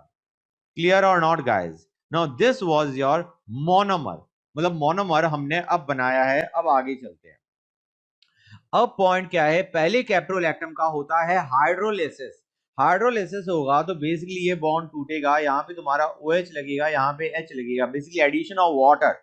पहले तुम्हारा हाइड्रोलिसिस हुआ, you get 6 amino caproic acid, जो कि मैंने बनाया है गाइस, तुम्हें दिख रहा है नहीं दिख रहा है, I made it on the left, 6 amino caproic acid मैंने बनाया। अब इस अमीनो कैप्रोइक एसिड में से हीट करने पे वाटर एलिमिनेट होगा, बेसिकली यहाँ से OH एलिमिनेट हुआ, यहाँ से H एलिमिनेट हुआ, and it extends. Now you can understand there is elimination of a simple water molecule which results in the formation of polymer, hence it is a condensation polymer. तो idea क्या है, पहले तुम्हारा hydrolysis हुआ और उसके बाद तुम्हारा एलिमिनेशन ऑफ वाटर मॉलिक्यूल हुआ, resulting in the formation of nylon 6. So it is an example of condensation polymer, and it is also a case of homopolymer, you had only one monomer. Fine. अब इसके uses देखते हैं। It is used in the manufacture of tyre cords, fabrics and ropes. Tyre cords and ropes is the important part over here. आगे चलते हैं।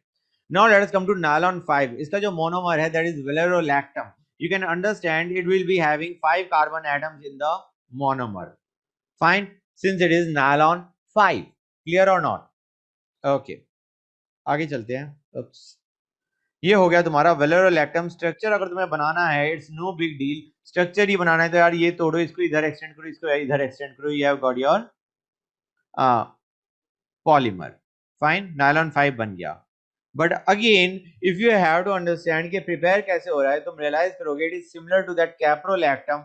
वहां पे हम लेते थे साइक्लोहेक्सेनोन, यहाँ पे हम लेंगे साइक्लोपेंटेनोन, उसमें हम NH2OH डालेंगे, उसके बाद बैकमैन रीअरेंजमेंट करेंगे, you will have your वेलेरोलैक्टम बन गया। उसके बाद उसका हाइड्रोलिसिस किया, हाइड्रोलिसिस से जो तुम्हारा एसिड बना that is 5 amino valeric acid, that was caproic acid, amino caproic acid, this is amino valeric acid, तुम्हारा ये बन गया। उसके बाद when you heat it there will be elimination of water molecule resulting in the formation of nylon 5.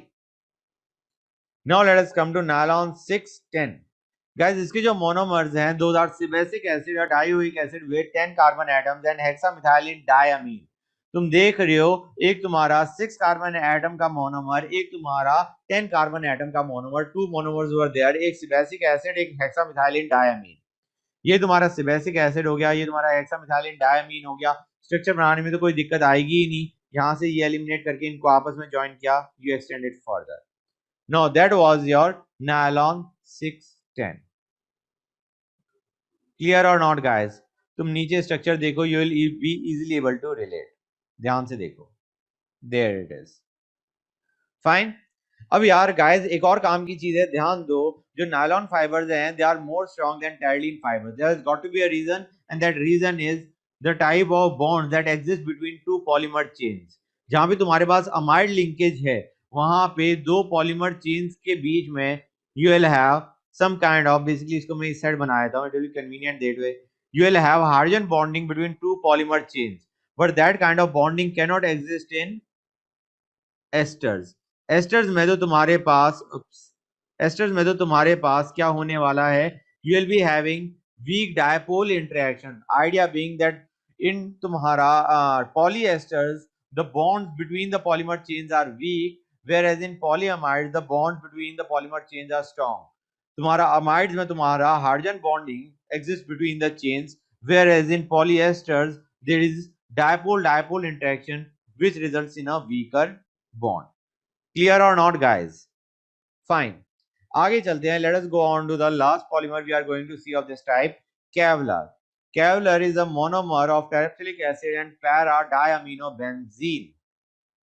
तुम्हारा ये आ गया terephthalic acid, ये आ गया para-diaminobenzene. तुमने इनमें से water molecule eliminate किया, you will easily get your polymer का structure. That's it. अब इसके जो uses हैं, that is very important. It is one of the very strong fibers and it is making for, hence it is used for making helmets, bulletproof vests and fire protecting cloth. Clear or not, guys? Okay. Guys start करते हैं condensation polymers में. इस बार हम देखेंगे formaldehyde resins. Formaldehyde resins तीन तरह के होते हैं. फिनॉल फॉर्मल्डिहाइड रेजिन्स, तुम्हारा melamine formaldehyde resins and urea formaldehyde resins. Okay, these are what we will discuss in today's class. सबसे पहले let us start with phenol formaldehyde resins, जिससे तुम्हारा जो पॉलीमर बनता है that is basically bakelite. Okay, उसकी जो मोनोमर्स हैं that are phenol and formaldehyde, जिनका मैंने डायग्राम बना दिया है. Let us start with preparation. Guys, bakelite की प्रिपरेशन में तुम्हारे पास एक लीनियर पॉलीमर भी जनरेट होता है, नोवोलैक, जिसका एक और नाम है रेसॉल. तो पहले हम देखेंगे रेसॉल या नोवोलैक की प्रिपरेशन. आइडिया इज, जब तुमने फिनॉल का फॉर्मल्डिहाइड के साथ रिएक्शन करा, एसिडिक या बेसिक मीडियम, प्रेफरेबल नॉर्मली तुम्हारा एसिडिक होता है, तो उसमें क्या होगा, HCHO will be converted to CH2OH plus. This is the electrophile which will attack the benzene ring. There will be attack on ortho and para position. You will have two products, ortho product and para product. जो ortho product है that will be ortho hydroxy benzyl alcohol and para product will be para hydroxy benzyl alcohol. Is that clear or not, guys? ये तुम्हारे दो products बनेंगे, ortho and para product. अब let us take the ortho product for the time being. Ortho product का जब तुम basically उसको polymerase करोगे तो यहाँ से OH हटेगा, यहाँ से तुम्हारा H एलिमिनेट होगा, resulting in the formation of the polymer as shown on right. Clear और नॉट, गाइस? बेसिकली एलिमिनेशन हुआ तुम्हारा वाटर का and this is the polymer that you get. Fine. इस पॉलीमर को लिखने का आसान तरीका क्या होता है कि हम इसको यहीं पे N कर देते, जो कि मैंने नीचे बना के लिखा हुआ है, क्योंकि उसके बाद यहाँ पे मैंने जो बेसिकली इस पूरे को N किया है, इसमें मैंने दो यूनिट्स को रिपीट किया है. It could conveniently have been written like this. ये जो तुम्हारा लीनियर पॉलीमर है, इसको हम बोलते हैं रेसॉल या novolac. Novolac is basically used in paints. Okay, आगे चलते हैं. This much is done. Let us proceed further. अब ये जो लीनियर पॉलीमर है, अब यहाँ पे मैं एक और चीज बता दूं, जैसे तुमने ऑर्थो प्रोडक्ट से लीनियर पॉलीमर बनाया, ऐसे ही तुम्हारा पैरा प्रोडक्ट से भी लीनियर पॉलीमर बन सकता था ऑन कंडेंसेशन. फाइन. एनीवे, अब हम नोवोलैक को जब हम हीट करते हैं फर्दर फॉर्मल्डिहाइड के साथ, तो you get cross links of CH2 to give a infusible polymer called bakelite. जो बेकेलाइट है that has got very strong cross links, जिसकी वजह से it is infusible. Let us have a look at the structure of bakelite. Guys, ये तुम्हारा एक linear polymer chain थी, ये तुम्हारी दूसरी लीनियर पॉलीमर चेन है. ओके, इज दिस क्लियर और नॉट? ये तुम्हारी दो लीनियर पॉलीमर चेन थी नोवोलैक की. जब तुमने HCHO के साथ उसको हीट किया, आइडिया क्या है, तुम्हारा CH2 कनेक्ट हो गया like this. This is resulting in the cross links. और ये जो क्रॉस लिंकिंग है, यहाँ पे तुम्हारा कार्बन CH2 के क्रॉस लिंक्स हैं, जो कि तुम्हारा एक तरीके बहुत स्ट्रॉन्ग कोवलेंट बॉन्ड हो गया, resulting in the high amount of strength between those chains, जिसकी वजह से it becomes so very strong solid, या हम कहेंगे इनफ्यूजिबल सॉलिड. फाइन. ये बेकेलाइट का स्ट्रक्चर है. अगेन इस स्ट्रक्चर को मैं सिंप्लीफाई करूंगा. यार टेक्निकली इतना बनाने की जरूरत क्या है, हम ये काम करते हैं, इसी को रिपीट कर देते हैं and conveniently, right? That's what I am going to make below. देखना guys, this is what I have made. This is the structure of bakelite, simplified structure. Anyway, bakelite का मैंने बताया था क्रॉस लिंकिंग के कारण स्ट्रेंथ बहुत बढ़ जाता है, जिसकी वजह मैंने लिखा है it is hard, infusible, that is it does not melt easily and it is a good electrical insulator.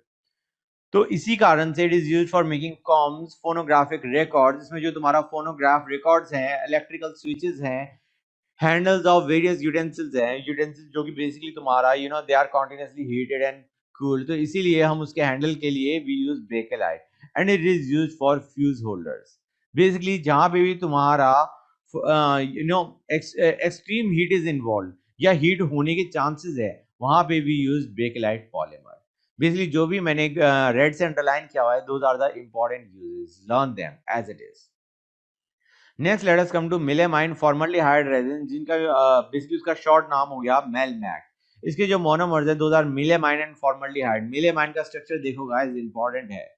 Fine, now let us come to preparation of Melmac या मिलेमाइन फॉर्मल्डिहाइड पॉलीमर। गाइस ये तुमने लिया melamine formaldehyde, idea है यहाँ पे जो nitrogen है वो अपना as a base it will attack HCHO resulting in the formation of this intermediate. Clear or not guys? This is what you will have. Nitrogen जब अटैक करेगा तो this is the compound you will have, this resin intermediate. अब क्या होगा, when you polymerise it will be very simple, यहां से OH eliminate हुआ, यहां से H एलिमिनेट हुआ and it will extend further. Clear और नॉट गाइस? ये तुम्हारा जो तुम्हारा मिलेमाइन पॉलीमर है it will be this. Have a look at the structure, ये हमने बना दिया। अच्छा एक चीज और, ये तुम्हारा यहां पे भी एक्सटेंड कर जाएगा, even this will extend further, तो even this will result in a very strong polymer, क्योंकि इसमें भी तुम्हारी एक तरीके से लिंक्स हैं बिटवीन चेन्स। तो this is also strong, hence it is used in the manufacture of unbreakable crockery. Clear और नॉट गाइस?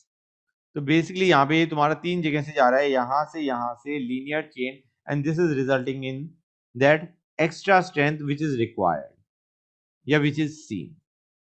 ओके आगे चलते हैं, ये हमारा हो गया। Now let us come to urea formaldehyde resin. इसमें तुम्हारा मोनोमर आ गई urea and formaldehyde. Basically structure से पहले मैं तुम्हें प्रिपरेशन बता दूं, स्ट्रक्चर तुम आसानी से विजुलाइज कर जाओगे। Again you take urea formaldehyde, जब हम लेंगे तो यहाँ का nitrogen will attack that HCHO resulting in this thing. अब यहाँ पे जब तुम पॉलीमराइजेशन करोगे, राइट साइड से OH गया, लेफ्ट साइड से H गया, elimination of simple water molecule हुआ, resulting in the formation of polymer, जिसका जो सिंपल स्ट्रक्चर था वो मैंने ये बना दिया था, नीचे भी मैंने बना रखा है। Now this is your urea formaldehyde resin, that's it, ये रहा। अब ये भी काफी स्ट्रॉन्ग है, it is used for making unbreakable cups and laminated sheets, that's it guys. Guys start करते हैं बायोपॉलीमर्स या बायोडिग्रेडेबल पॉलीमर से। These are those polymers which degrade या decompose in soil. Idea is they will not cause any land pollution. Start करते हैं guys पहले polymer से, पहला biopolymer that is PHBV। Guys इसकी फुल फॉर्म ही बहुत दर्दनाक है, पॉली बीटा हाइड्रोक्सी ब्यूटायरेट को beta hydroxy valerate. Co is for copolymer, and the two names, that is beta hydroxybutyrate and beta hydroxyvalerate, they correspond to the monomers which make this polymer. इसके जो monomers हैं that is butyric beta hydroxybutyric acid and beta hydroxyvaleric acid. Is that clear or not? ये तुम्हारे क्या हो गए इसके monomers. Butyric acid is another name for butanoic acid and valeric acid is another name for pentanoic acid. तो basically beta hydroxy butanoic acid, अब beta is for जो उसका अगर तुम नंबरिंग करोगे तो दैट इज 3 हाइड्रोक्सी, तो 3 hydroxy butanoic acid and 3 hydroxy pentanoic acid का copolymer is your PHBV, that was a biodegradable polymer. ये हमने 1 2 3 हाइड्रोक्सी ब्यूटेनोइक एसिड लिया, दूसरा हमने लिया 3 hydroxy pentanoic acid. When you make a copolymer, हम कहेंगे यार यहाँ से OH गया, यहाँ से H गया, दीज टू विल कनेक्ट, यहाँ से H गया ये आगे एक्सटेंड कर गया, यहाँ से OH गया ये आगे एक्सटेंड कर गया। That's your structure of polymer. नीचे देखना guys and relate, you will understand, it's not that difficult, it's easy. Fine, तो तुम एक चीज और देखोगे, OH और H निकल रहा है और जो तुम्हारी लिंकेज आ रही है that's a polyester, you can understand that's a ester linkage. तो जो तुम्हारा ये PHBV है that is a polyester guys, ध्यान से देखो यहाँ पे डबल बॉन्ड O आया, यहाँ पे O आया, तो आइडिया इज एस्टर लिंकेज है, तो जो ये जो तुम्हारा PHBV है ये क्या बन गया, पॉलीएस्टर। फाइन, दैट्स इट, ये हमने बना दिया, पॉलीएस्टर भी लिख दिया मैंने। आगे चलते हैं यूजेस, इसके यूजेस बहुत इंपॉर्टेंट है। पहला, it is used in speciality packing, orthopaedic devices and control release of drugs. Guys ये जो कंट्रोल रिलीज ऑफ ड्रग्स है इसका मतलब क्या है कि तुमने स्पेशल कैप्सूल बनाया, when it goes into the body it will automatically degrade and it will release the drug which is required by the body, जिसका तुमने कैप्सूल लिया है। फाइन, तो इसके यूजेस याद करने इंपॉर्टेंट है। आगे चलते हैं। Next biodegradable polymer is nylon two nylon 6। तो इसका मतलब है एक में तुम्हारे पास 2 कार्बन एटम्स होंगे मोनोमर में, एक में 6 कार्बन एटम्स होंगे। तो इसके जो मोनोमर है that is glycine 2 carbon atoms and amino caproic acid acid with 6 carbon atoms. Amino तुम्हारा actually it is your 6 amino caproic acid. Clear or not guys? Fine. तो स्ट्रक्चर अगर तुम देखोगे यार, यहाँ से OH एलिमिनेट किया, इसको आगे एक्सटेंड किया, इधर से H गया, इधर से OH गया, ये आपस में कनेक्ट करे, यहाँ से H एलिमिनेट हुआ, इट एक्सटेंड्स फर्दर। तुम देखोगे यहाँ पे CO है, यहाँ पे NH है, तो this is basically a polyamide. पहले वाला polymer was a polyester, this is a polyamide guys. Clear और नॉट? गुड। आगे चलते हैं। तुम ये देख रहे हो this is a structure and is a polyamide, that's it. Now let us go on to third biodegradable polymer that is PHB। It is polyhydroxy butyrate. Guys तुम देखोगे इसका जो मोनोमर है वो तुम्हारा 3 हाइड्रोक्सी ब्यूटेनोइक एसिड है which was one of the monomers in PHBV। Okay, तो अब हम कहेंगे इसके अंदर अगर तुम करोगे, ये हमारा आ गया मोनोमर, यहाँ से OH एलिमिनेट हुआ, यहाँ से H एलिमिनेट हुआ, you extended further, you can automatically relate it is also a polyester just like PHBV। Fine, ये तुम्हारा बन गया। Now let us go on to next biodegradable polymer which is actually a copolymer of PLA and PGA। Guys PLA आ गया तुम्हारा polylactic acid और PGA आ गया पॉलीग्लाइकोलिक एसिड। इनका copolymer is also biodegradable. Guys it is used as a suture for closing cuts made during operation। Basically जब तुम operation के टाइम पे कुछ कट्स लगाते हैं डॉक्टर्स, तो उसको टेम्परेली सील डाउन करने के लिए it is used. Clear or not guys? That's it. All biodegradable polymers are done. Guys, let us start with the polymerization mechanism. Polymerization mechanism में हम basically ये देखना चाह रहे हैं कि तुम्हारा जो पॉलीमर बन रहा है is it proceeding via formation of free radical or formation of carbocation or formation of carbanion. What you have to understand is guys, अगर तुम्हारा कार्बोकैटायन के थ्रू बन रहा है we'll call it cationic polymerization, कार्बोनियन बन रहा है we'll call it anionic polymerization, free radical है तो उसको हम सीधा फ्री रेडिकल पॉलीमराइजेशन बोल देंगे। तो first let us start with free radical polymerization, जो कि नॉर्मली तुम्हारा पॉलीथीन में देखा जाता है। अब गाइस इसके अंदर तुम्हारे 3 पार्ट्स इन्वॉल्व है, initiation, propagation and termination, just like the stuff you studied in organic chemistry. Fine, तो पहला आते हैं इनिशिएशन पार्ट में, उसमें हमने बेंजोइल पेरोक्साइड लिया, तुम्हारा उसका होमोलिटिक क्लीवेज हुआ जिसमें CO2 एलिमिनेट हुआ resulting in the formation of phenyl free radical. अब जो फिनाइल फ्री रेडिकल है वो तुम्हारा इथीन मॉलिक्यूल को हिट करेगा resulting in the formation of this free radical. ये पार्ट हो गया तुम्हारा इनिशिएशन। अब आते हैं प्रोपेगेशन पे गाइस। प्रोपेगेशन में क्या होगा, this free radical will hit number of ethene molecules, basically वो एक्सटेंड होता जाएगा and one at a time it will keep on extending. Basically ये यहाँ पे हिट करेगा और एक तुम्हारा यहाँ पे एक्सटेंड हो गया, one ethene molecule has been added to that polymeric chain, और ऐसे तुम्हारे N अटैच हो जाएंगे resulting in this kind of extended structure. ये हो गया तुम्हारा प्रोपेगेशन। इज दिस क्लियर और नॉट गाइस? अब आते हैं यार when does this propagation part stop. Propagation stop होने के लिए बेसिकली तुम्हारे पास प्रोडक्ट में there should be no free radical present. तो आइडिया इज, अब टर्मिनेशन के अंदर 2 तरीके से टर्मिनेट हो सकता है, या तो तुम 2 ऐसी चेन्स लो, केसी यहाँ पे मैं दिखा देता हूँ, ये हमने 2 ऐसी चेन्स ली, they both were extending, they too just might interconnect rather than they attacking another ethene molecule, they might get attached to each other which will result in the termination of that polymer chain। terminate कर गया and this is your polymer guys। that is one way in which that chain could terminate।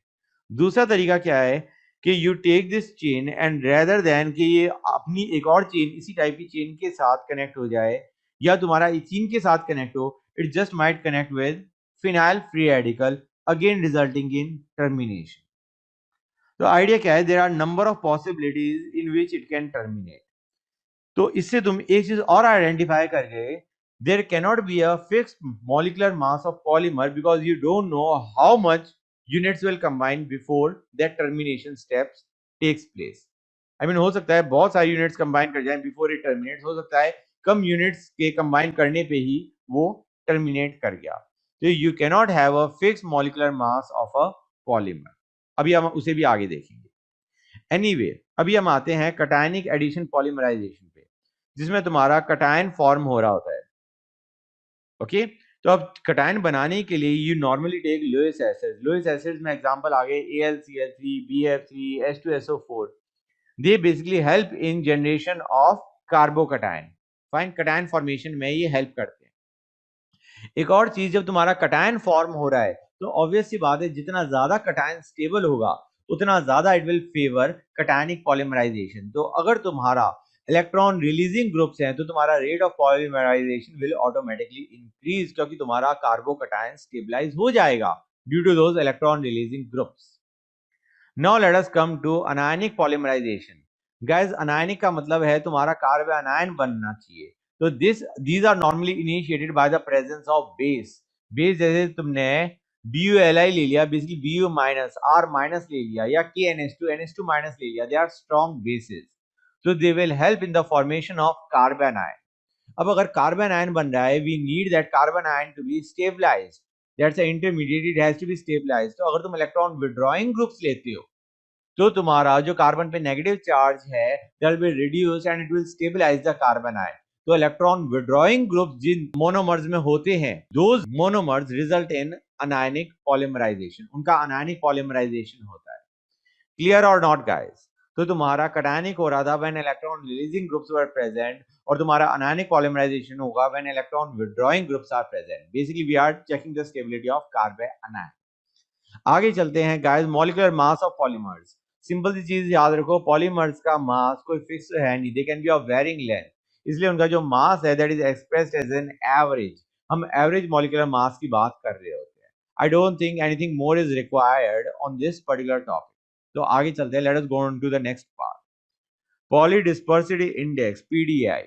Guys इसमें जो काम की चीज जो तुम्हें याद रखनी है that is only that PDI is 1 for natural polymers and it is greater than 1 for synthetic polymers. That's it. अगर कोई क्वेश्चन इस पे आना है, this is all the information you need. Okay? अब आते हैं नेक्स्ट चीज पे, polymers of cellulose. All you have got to learn are the name, that's it. तो सेलुलोज के जो पॉलीमर्स हैं those are cellulose nitrate, cellulose acetate. Cellulose acetate तुम्हारा फोटोग्राफिक फिल्म में भी काम आता है, कैमरेज में। और तुम्हारा तीसरा हो गया सेलुलोज एसीटेट ब्यूटायरेट। गाइस ये नाम याद रख लो, दैट्स इट।